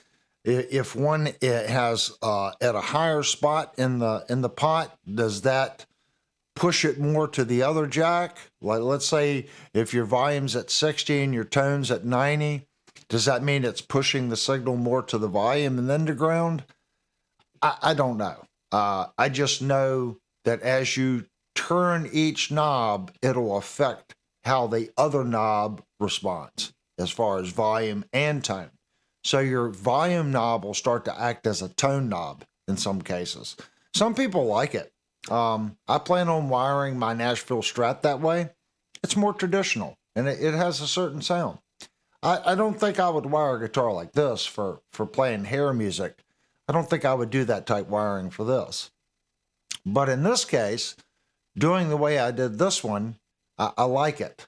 I like, let's say I go up to the second position here. It's a phase.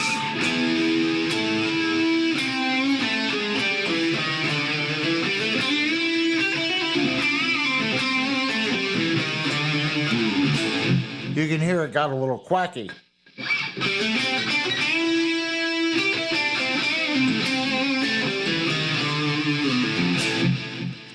So in this position, I'm throwing this pickup out of phase. Okay. Now this whole pickup is out of phase.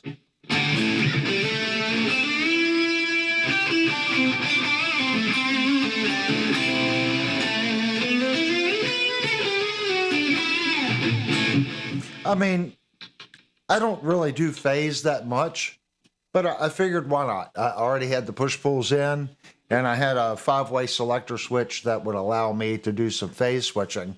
So I figured, well, I might as well go ahead and do it. I really like it on, let's see, let's pull this.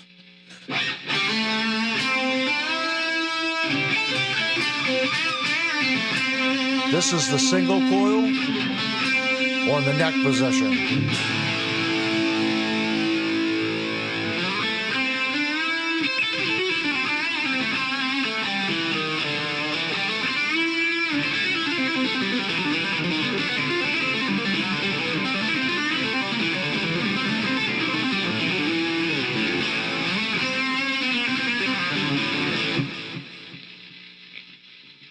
You can hear it, it's more quacky.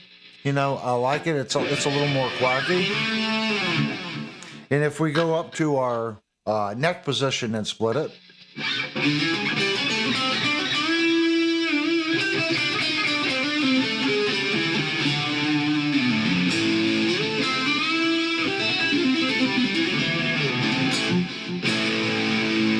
I'll turn this mic off. It does make a difference.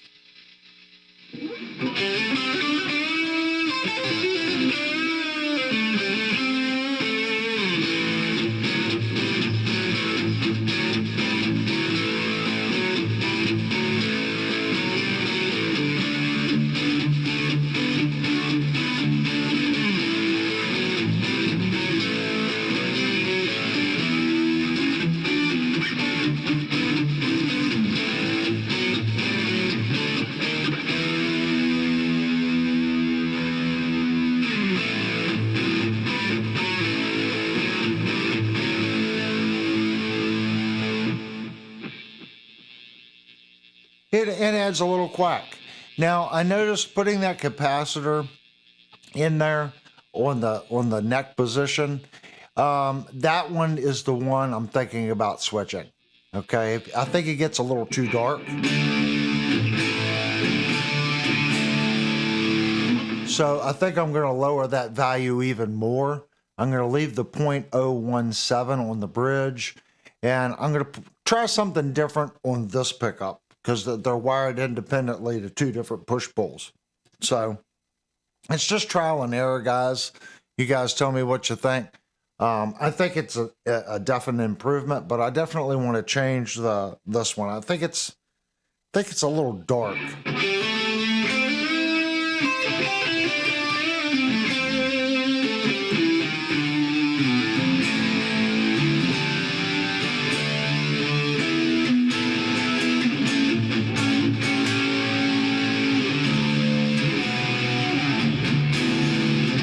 Oh.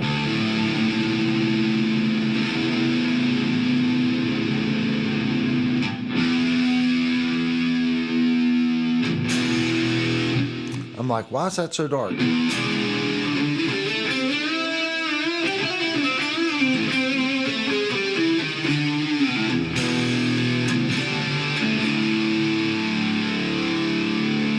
don't know, you guys tell me what you think.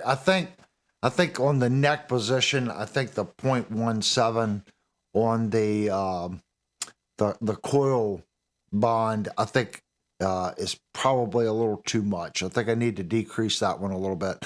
If you have any experience doing this, okay, and you have a good recommendation on which capacitor I should use on that grounding tap between the two coils, please post down below. I'd be curious to see what you guys have done.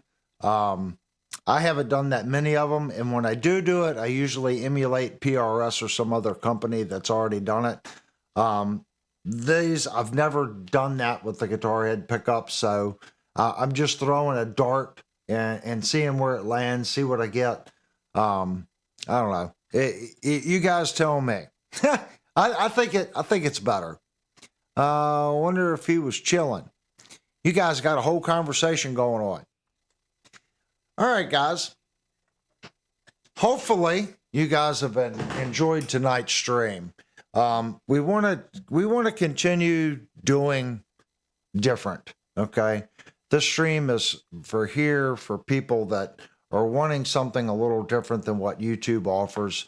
We're trying to be, I don't want to say a nerd channel. I think that's kind of rude. But we definitely want to be a channel that has informed people and more informative information, just like the pedal we looked at tonight. I don't know of too many channels that's going to take the pedal apart and look at it. I don't do pedal reviews, okay? But if this is something that you guys are more interested in the channel, maybe doing more of pedal reviews, I'd be more than glad to pick up some pedals. If you have some suggestions, please, down in the comments down below, please put some comments. What kind of pedals do you want to? You want to do some flangers, choruses, and guys, you want an unbiased. I'm about as unbiased as it can be because you guys know I don't use pedals. I've always been a rack mount guy, so I don't have brand loyalty to Strymon or MXR or Boss, or I don't use any of them. I use rack equipment for my effects. So I can give you a pretty good idea of, what it sounds like. And from someone that does not use that kind of equipment. If you think pedals are dead and you all want to move on to something else, need you guys to tell me. Oh, I see we got Searching for Tune come in. Good to see you, man. Nerds. Hey, I'm a proud nerd. I get nerdy when it comes to working on guitars, sanding guitar necks. That's kind of like my forte. I'm not saying I'm bad at guitar wiring and stuff like that, but I know my strengths. My strengths are reshaping necks, routing for tremolos, fret leveling, fret replacement, those type modifications. My weakness, I'm going to say, is electronics. I know less when it comes to electronics, mainly because I've done less of it. The more you do something, the better you become at it. Hey, is Jupe in the group? Have you seen anything from Jupe? No, he was he was in the first one, but he hasn't come in this one. Ooh, well, I do have a Jupe guitar update, so let me grab Jupe's guitar.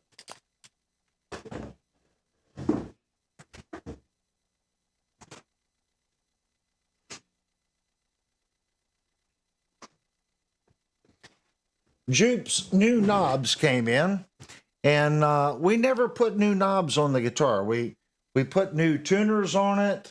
We worked on the bridge. We did all kinds of things, and then I put the smoked chrome knobs back on the guitar. Check that out with the black knobs now. That looks 100% better.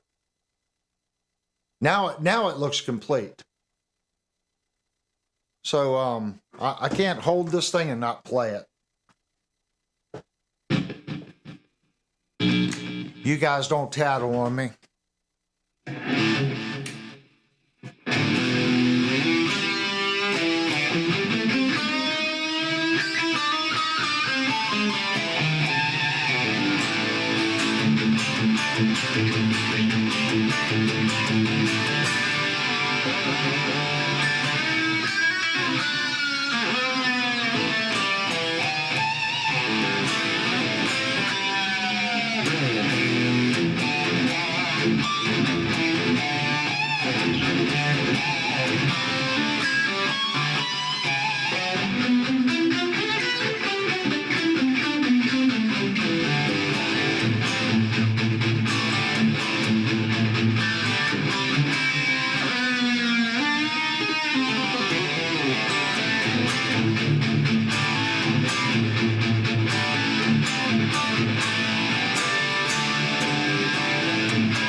This guitar's got a good sound. Stainless frets. Excuse me? Stainless frets. No, these are nickel. The best fret, nickel. I like stainless. But I prefer nickel. I can hear, every little thing makes a difference. If I have stainless steel saddles on the guitar, I don't really want stainless steel frets, if that makes sense. There's a different feel to it. There really is. And I think it does brighten the guitar just a little bit. And if you watch, now, if you don't play like I do, it might benefit you. But if you watch me, I do a lot of pinch harmonics. You got a super chat. Oh, thank you so much. Super chats is what funds the channel. If you watch me play, I'm always even on the.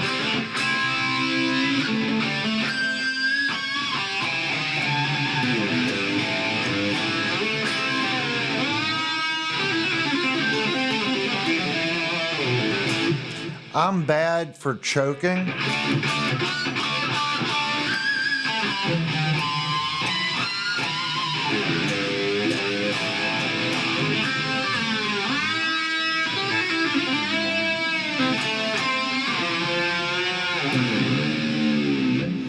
So if I have a guitar with stainless steel saddles and stainless steel frets on it, I find it starts getting really scratchy, if that makes sense, because I do a lot of pinch harmonics. See, when I'm playing,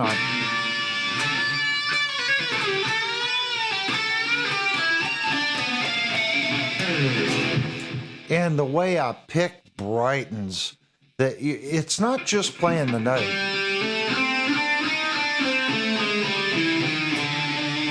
It's how you dig into the note will change how bright the note is.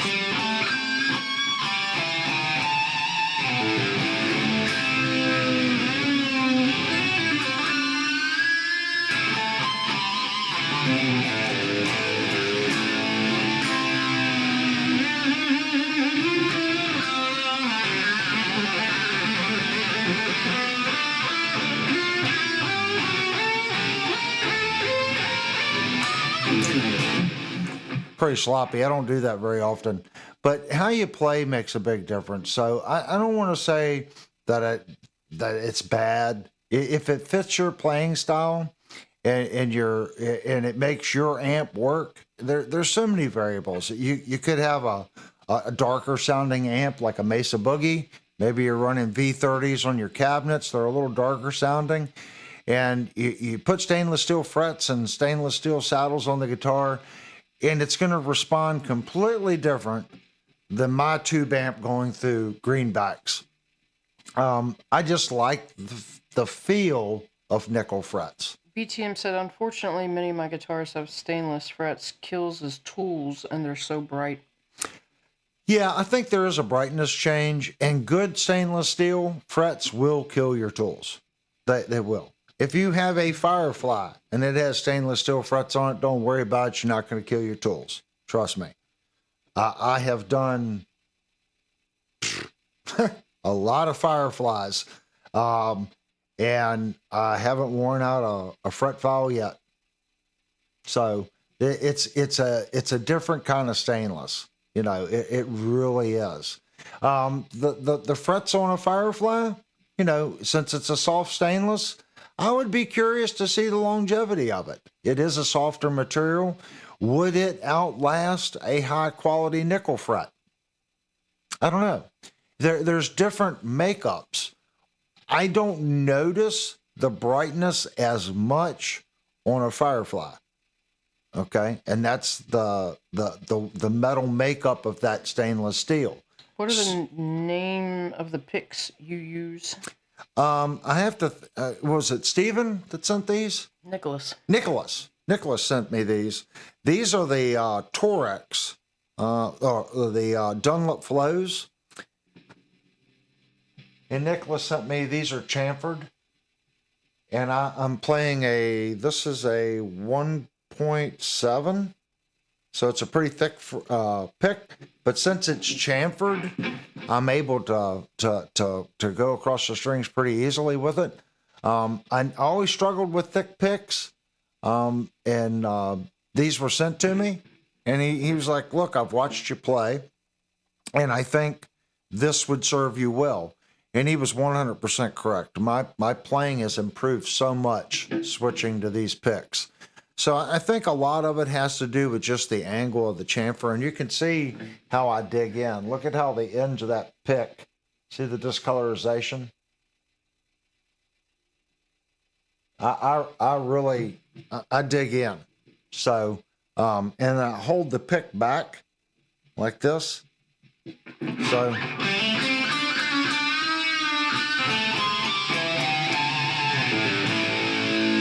It makes all the difference in the world. I will tell you this, if you're doing fast like this across all the strings, this probably isn't the best pick for it. Like if you're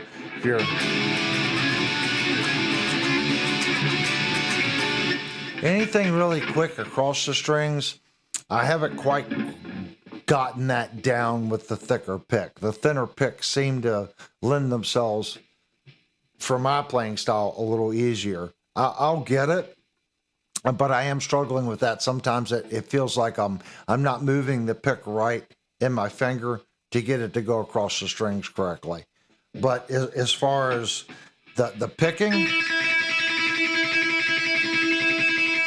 it just glides on the strings. It's night and day difference. When I use the regular pick that's not chamfered, it hangs up on the strings.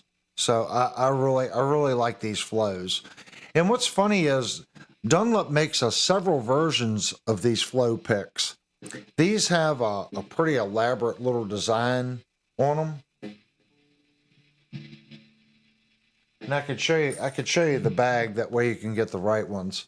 Because when he sent us the picks, we had a hard time finding them.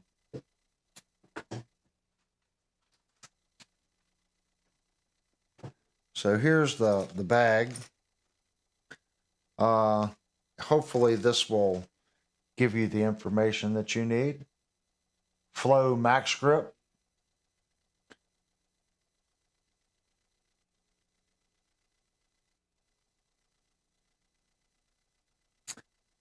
So I'm digging these. This particular pack is the 2 millimeter. So I'm definitely digging those picks. If you guys know any suggestions, we're all learning. Anything that you see that can improve my playing, just my general setup, I'm all about it. You know, I get on Discord, we talk, and I put in my 2 cents when someone asks me questions. But I'm just like you guys. I'm in a certain point in my journey, and I'm still learning. And I'll never stop learning. You don't. As a guitar player, I don't care what skill level you're at. There's something that guitar player is working on going, man, if I could just get this down. Believe me, guys, once you get whatever it is that you're working on down, there's going to be something else. So right now in my journey, this is where I'm at. And I'm sure there's far more talented guitar players out there watching this stream than me that could give me some pointers. Hey, I see you, choking it. I get that comment sometimes. A lot of my sound is due to the aggression. And I do try to lighten up when I play the hammer-ons and stuff. But when I'm playing in, I'm striking pretty hard. And I'm forcing the strings on the double stops to do what they do. Let me show you, like the double stops that I do are probably a little different than what you guys. For me, a double stop is any 2 corresponding notes that I'm trying to bend together. Okay, that's what I consider a double stop.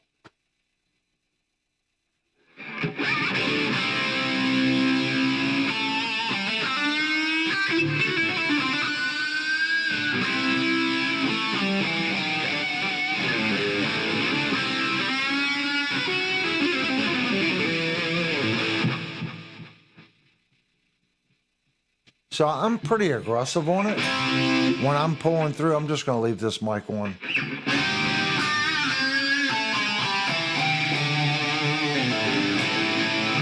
And I'm digging down.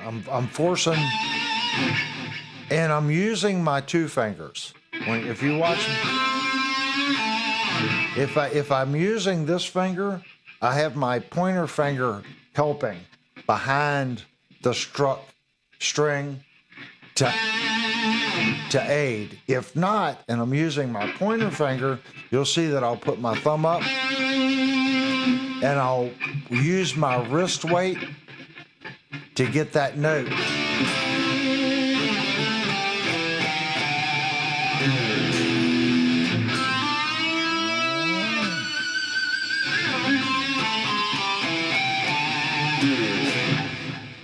Pay attention, I'm bad for that. I use that pointer to help my second finger get those higher notes.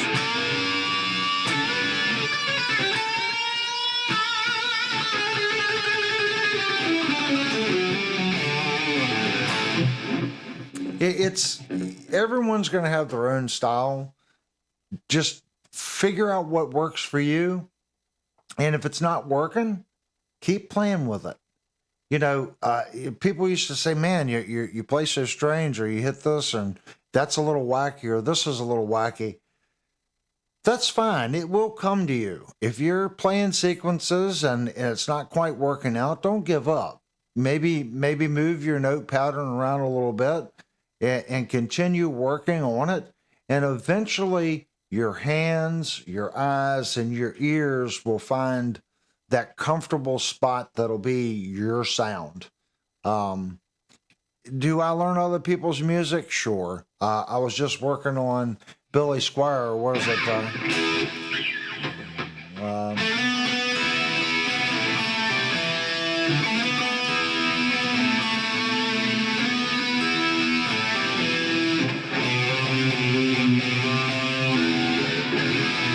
I don't remember how something like that.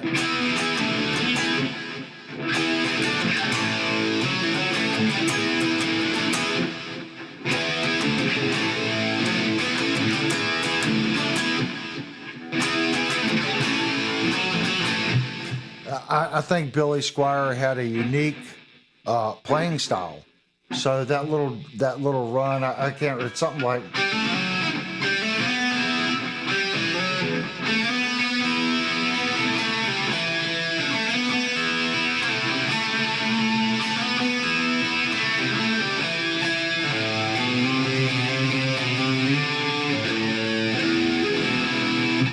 Something like that. I'll figure it out. But when he's playing up here, that's his sound. So if you listen to how he's doing that, that's his sound. So would most people play that way? No. That's why it was so. When that song come out, it was something different. People are like, "Oh, that's a cool riff," because he played it. That was something he probably worked on. He had it in his head. He's like, okay, I'm going to do this and this and this. And he added on to it and added on to it. And he eventually come up with something that was uniquely his. And when I think Billy Squier, I just immediately think of that little run. Now, he had other great songs. I mean, you can think of any artist and I know Slash probably doesn't like it. What's that one Guns N' Roses song? I mean, everyone plays that. But that was uniquely his. If you think of that song, try to think of another guitar player that played a little ditty that was similar to that. Did you like Aldo Nova? Oh, yeah. Alto Nova was awesome. I don't know if I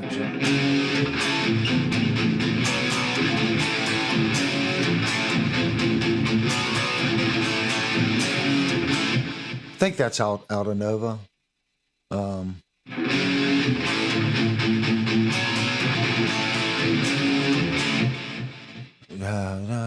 Something like that. Is Eric Clapton overrated? No, because you don't have to play fast to be good. I'm not a fast player, and I think I'm a pretty decent player. I'm not an awesome player, but I'm a decent player. there's a tremendous amount of players that didn't burn up the fretboard. Look at BB King. He didn't burn up the fretboard, but he was awesome. You know, he had a style. You know, they called him slow hand. But look at his career, the different sounds the man played. I think he was quite talented. But you know, that's just me. As a guitar player, you know, I think we need to respect other people's music. I think the more respect you have for different kinds of music, the broader you become, if that makes sense.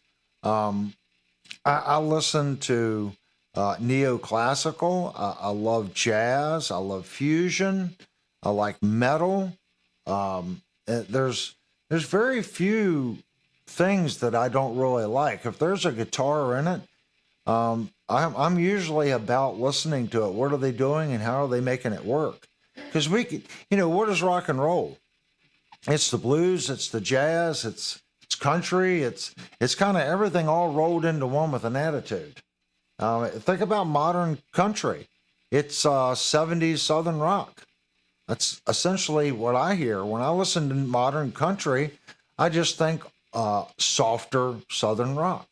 That, to me, I hear a lot of similarities there. Look at Polyphia, stuff like that. It's just the next step to more of a synchronized melody. Like I said, I've said it before. I can't. I respect what they do. I can't listen to more than 2 or 3 songs in a row from that band. It just starts to become, you know. And I'll be honest with you, most bands are like that for me. I'll listen to 2 or 3 of their songs, and then I'm pretty much done. I want to go listen to something else. You know, a different genre or a different kind of music.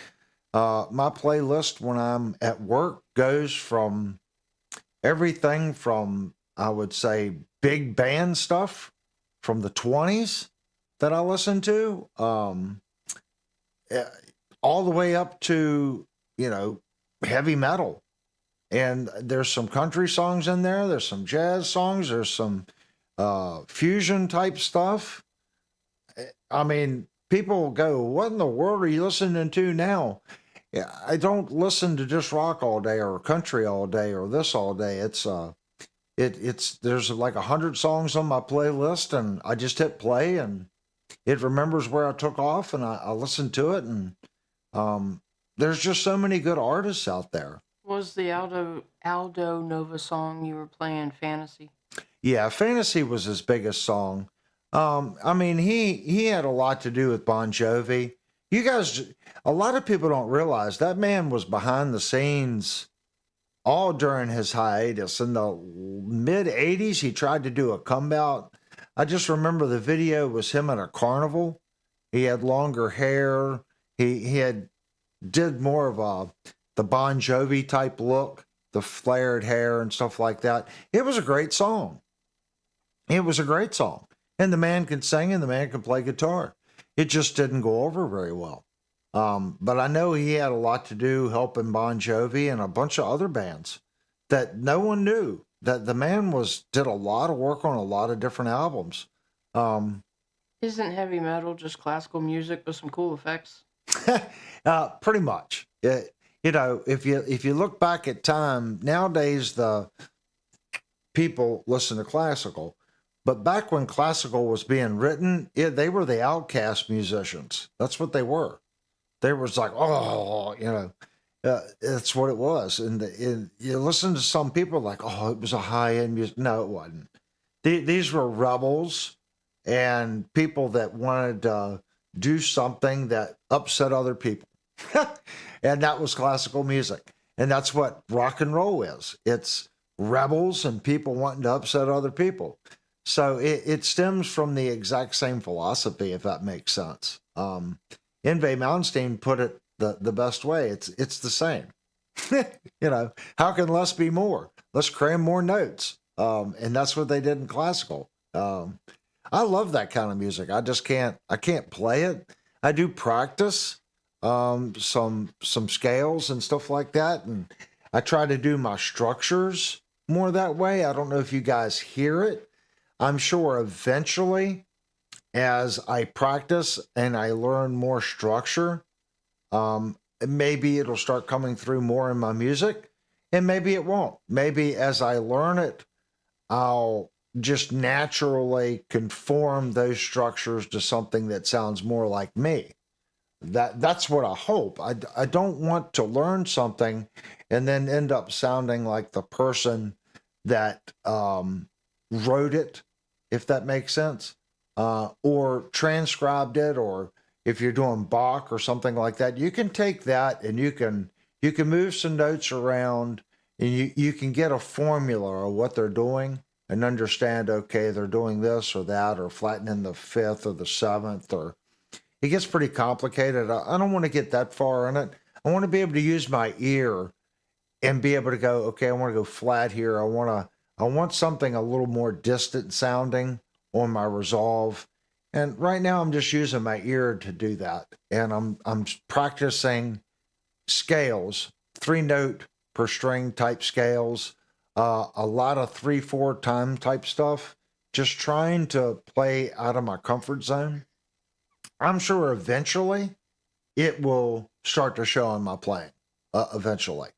If not, then I enjoy sitting in here playing it. You can ask Linnell, there's nights where, I'll just sit in here and I'll play things that are very strange. And it's just the cadence is a little off, or the note pattern's a little off. And I'm not even really overly concerned that it's necessarily a key. It's just something unusual. So I'm trying to get my mind to make my fingers do something that it's not comfortable doing. I'm hoping that will help me later, if that makes sense. Everyone has a different approach. I'm not going to say one way is better than the other, because my way evidently didn't work. Okay, because I see some of these young people, they're not even 20, or they're early 20s, and I'm not going to say they're fast, and there's a lot of fast guitar players. Playing a guitar fast does not impress me. It really doesn't. If you can play fast and you can play melodic, and I hear the structure there, then I'm impressed. And I see some of these guys on YouTube. They're young, they're fast, they're also slow, they have feel, they're articulate, incredible musicians. But we live in a time now, guys, where a lot of these musicians cheat. They tune down a half step, they play it, and then they speed it up. They speed it up and check it with a tuner until they get back to E, even though they recorded it a step down, and it makes them sound faster than they actually are. There's a lot of that's going on. There's a lot of this upload to Sono, and it fixes it stuff going on. It's like Milli Vanilli times 100. Is that going to be the future? I don't know. I don't. But I know there's a lot of cheating going on, and you can hear it. When I was in my early 20s, I would go out and listen to bands, and you would show up, and I could never figure out why the band did not sound like the album. Well, most likely they didn't even play on the album. There was a bunch of session musicians, Smurf musicians, that went in with the singer, recorded the album, and then they just said, okay, here's the songs, learn it. You can play other people's music, okay? I'm not saying you can't, but there's something about the original artist that writes it that just has a feel. And you could see this in Joe Satriani when he was playing with Sammy Hagar when they were doing the Van Halen stuff. Did he do bad? Satch is a great player, but he didn't do Van Halen well. He has a certain style. And I get why they did it, because of Chickenfoot. Those guys had played together. The drummer, I get it. I understand music. I understand loyalty and throwing people bones. But there would have been a much better choice that could have emulated Eddie Van Halen's style over Joe Satriani. And I love Joe Satchel. I think he's an awesome guitar player. I just think bad choice. There was a lot of other people they could have picked. What's it, Dweezil Zappa? I think Dweezil Zappa would have been a better choice. That's just me. I think Dweezil Zappa does a heck of a Eddie Van Halen cover tune. And there's probably more. If you guys can think of another artist that just nails the Eddie Van Halen style and feel, I think the Zappa guy he's phenomenal at it. I think I would have reached out to him. And that's not undercutting Joe Satriani. I just think Eddie Van Halen had a certain sound, and that's something hard to do.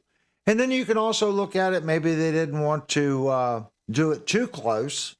They wanted a little separation. That way you're not stomping on Eddie Van Halen's memory of those songs. Maybe it was deliberate. I don't, you can post your thoughts on it, but I didn't feel that Joe did those songs justice. I think he played great. He's a phenomenal guitar player. It just didn't have the feel like when Eddie did it. It was a completely different background type style and rudimentary playing. It was just the two didn't mix, if that makes sense. You guys can chastise me in the comments if you disagree with me. I'm here to tell you my honest thoughts and not lie to you. All right, do we have any questions on? Or did everyone leave because I just said Joe Satriani didn't do Eddie Van Halen well? I don't see any questions. All right, guys, we have been on for 2.5 hours, and I have to work tomorrow. So if you don't know, this is not my full-time job. I do this because I got on YouTube and I wanted to see some guitar reviews, and everything I saw was an infomercial. And I started this channel to be something different that you guys can come, hang out, speak your mind, say your thoughts, and not get roasted because you have an opinion. Guess what? We're musicians. And guess what? The one thing all musicians have. That's right. An opinion. We're here to discuss those opinions and talk through them. We're here to review instruments and give you an honest evaluation of those instruments, whether it's a budget guitar or a $3,000 guitar. We just give you an honest evaluation, and you guys can say in the chat, oh, the pickups suck, or this sucks, or that sucks. It doesn't matter. I don't care if you say it sucks. I just want you to tell me, why do you think it sucks?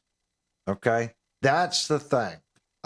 Don't come in and say something sucks. Come in and tell me why you think it sucks, and tell me why it doesn't work for you, and explain your thought process behind it. That's what's going to help somebody, not just saying it sucks. BTM said he woke up George Lynch one morning beating on his hotel door. He was late for a guitar clinic. He was sent to retrieve him, and so he did. And he was not pleased. I can see that with that guy. I've never spoke directly to him, but he was at Blackie's one night when he was playing. And I saw him back there with some other cats. Way, way above my league. And my little group stayed on their side and they stayed on their side. But that they were a pretty rowdy bunch, man. Let's just say that I didn't want to be the cleanup crew back there because they were going to hire Mary Maids 2 or 3 times to clean that place up after that. It was pretty.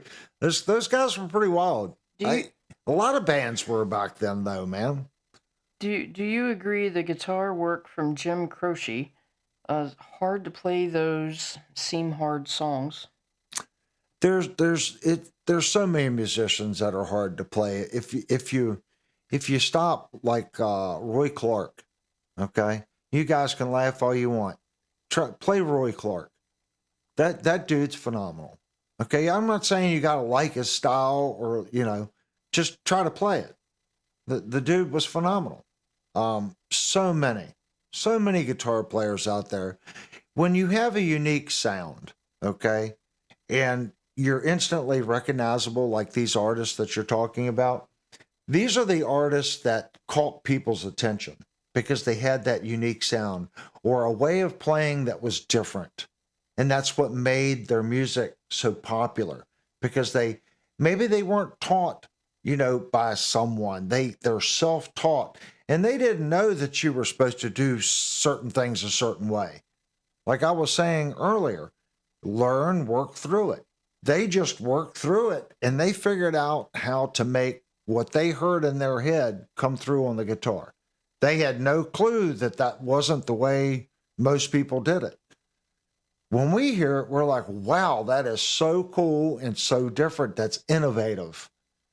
That's what made them awesome. So us that listen to everything and try to emulate, we hear something like that and we try to play it and we struggle, because that's not how we approach the instrument. We don't chord that way. We don't fret that way. We don't see the chord, the note structure on the neck the way that particular person plays, if that makes sense. If you guys watch me play, I don't play the box system. I really don't. I play back and forth on the strings. For some people, that's normal. For other people, that's oh, I don't do that. I'm more in the box. It's just how you approach it. And I think you start to get a feel for that. And if that's the kind of music you like, listen to it. And you don't have to play it note for note. Just get in there and try to figure out what the guy's doing, even if you get 2% of it. And that's 2% that you didn't have before you started. Maybe next time you plug it in, maybe you get another percent.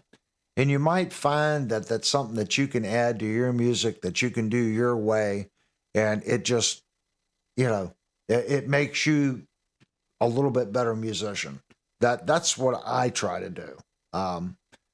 That's just me. You can ask Liddell. I listen to a lot of different styles of music, and I try to respect all of it. And I always try to sit down and play with it, whether it's something, what was it, Pink? I'll play Pink all day long and play guitar behind it. Why? That's something I don't normally play guitar behind. So I'm going to listen to it and go, why does this not work? Because I'm used to playing hair music and those chord structures don't work with Pink. It's more major scale type stuff. And I don't work in the major scale that much.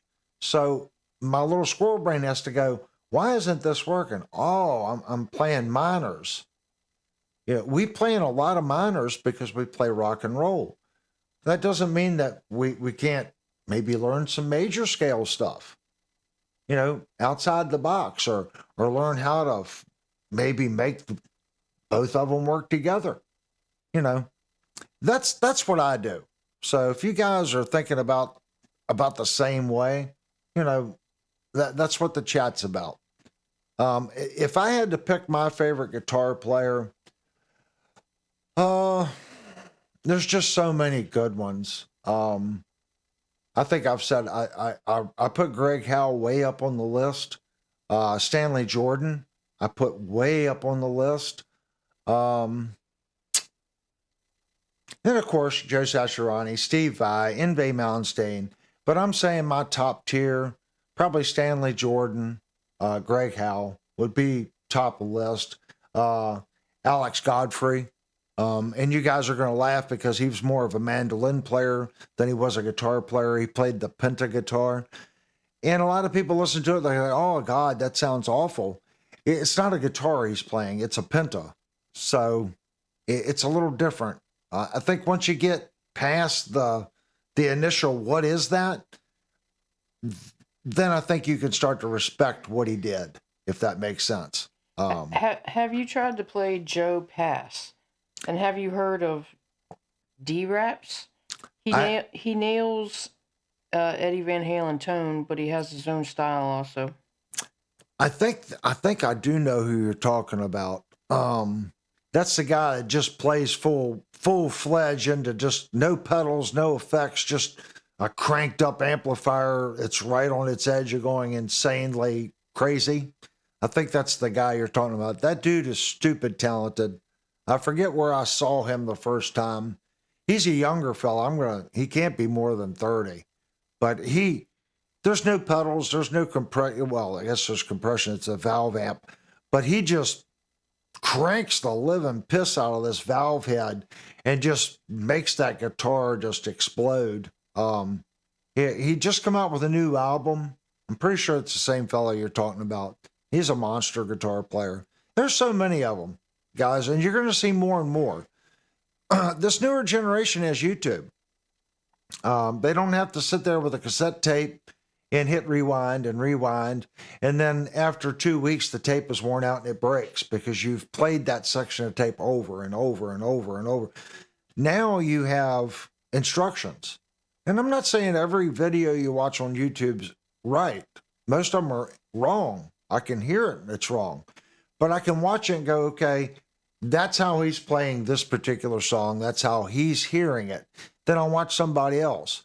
If you watch 5 videos, odds are you're going to see 5 different ways of playing it. You just listen to it and kind of go through it and see which one you think works best. And it could be a crutch. Maybe that guitar player can't do necessarily what the artist is doing, and he's found another way of playing that's very similar, that's passable. So I don't throw mud at any of them, because a lot of times there's reasons behind they're doing it that particular way, if that makes sense.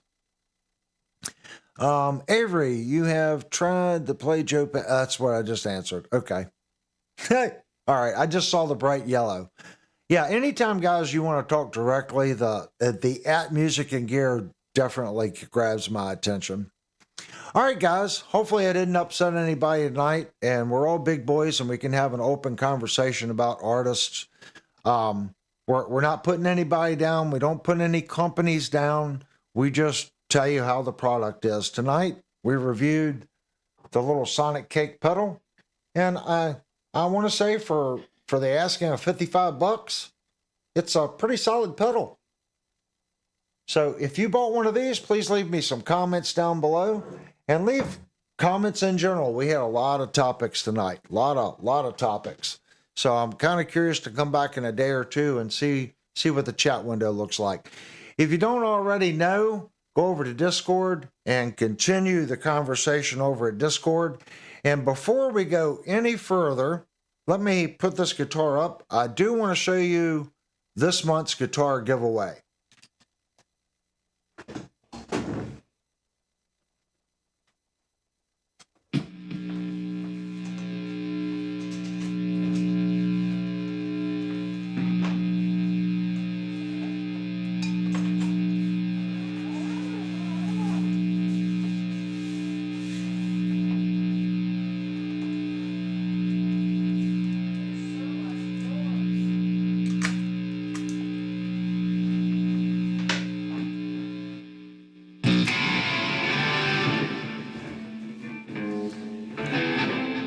Someday, guys, some days I will get a kill switch.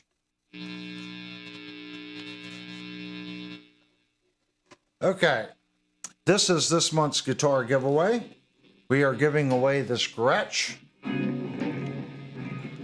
So if you want to enter to win the Gretsch, you have to be publicly subscribed to the channel, and you have to go over to our Discord server and go into the giveaway room and say, please enter me in to win the Gretsch. If your name is different on Discord than it is here on YouTube, please put in there what your YouTube name is so we can verify that you're publicly subscribed. So I'm just going to play a real quick note on this before we call it an evening. And this is what the Gretsch sounds like. I'm going to turn the room mic off.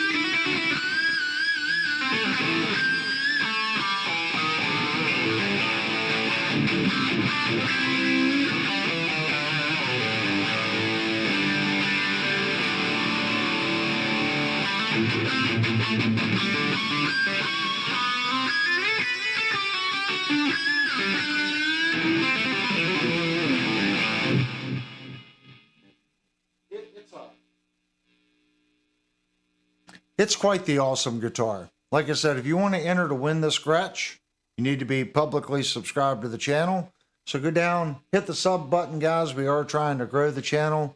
Make sure you hit the like button.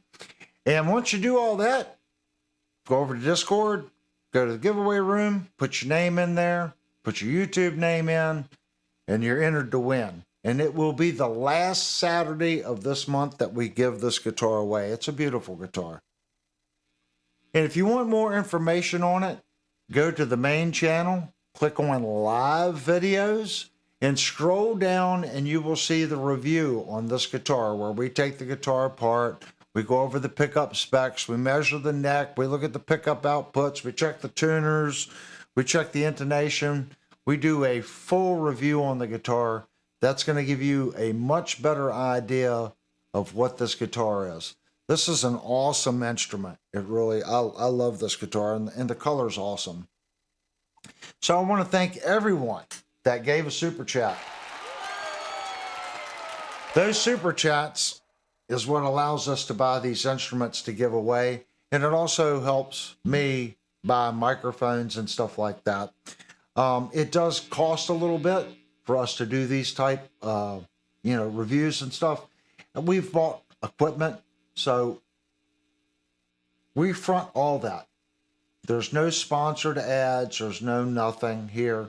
It's just honest reviews. I don't do it for a living. I have a full-time job. So I'm not depending on you guys clicking on links or advertisers paying me to push a product. So keep that in mind. And I want to thank everyone for coming and hanging out. And I'll see you guys Saturday night. Hopefully we're going to have something really cool Saturday night. I'm working on it. I got my fingers crossed. If it works out, you guys are going to like it. Again, thanks, guys. Thumbs up, subscribe, and I'll see you guys Saturday. And if you don't know the channel, we always end the video with a 5-minute open chat. It leaves the chat open for 5 minutes, and you guys can talk about what you'd like to see next Saturday or just finish up your conversations. All right, guys. Thanks so much for hanging out. I'll see you Saturday night.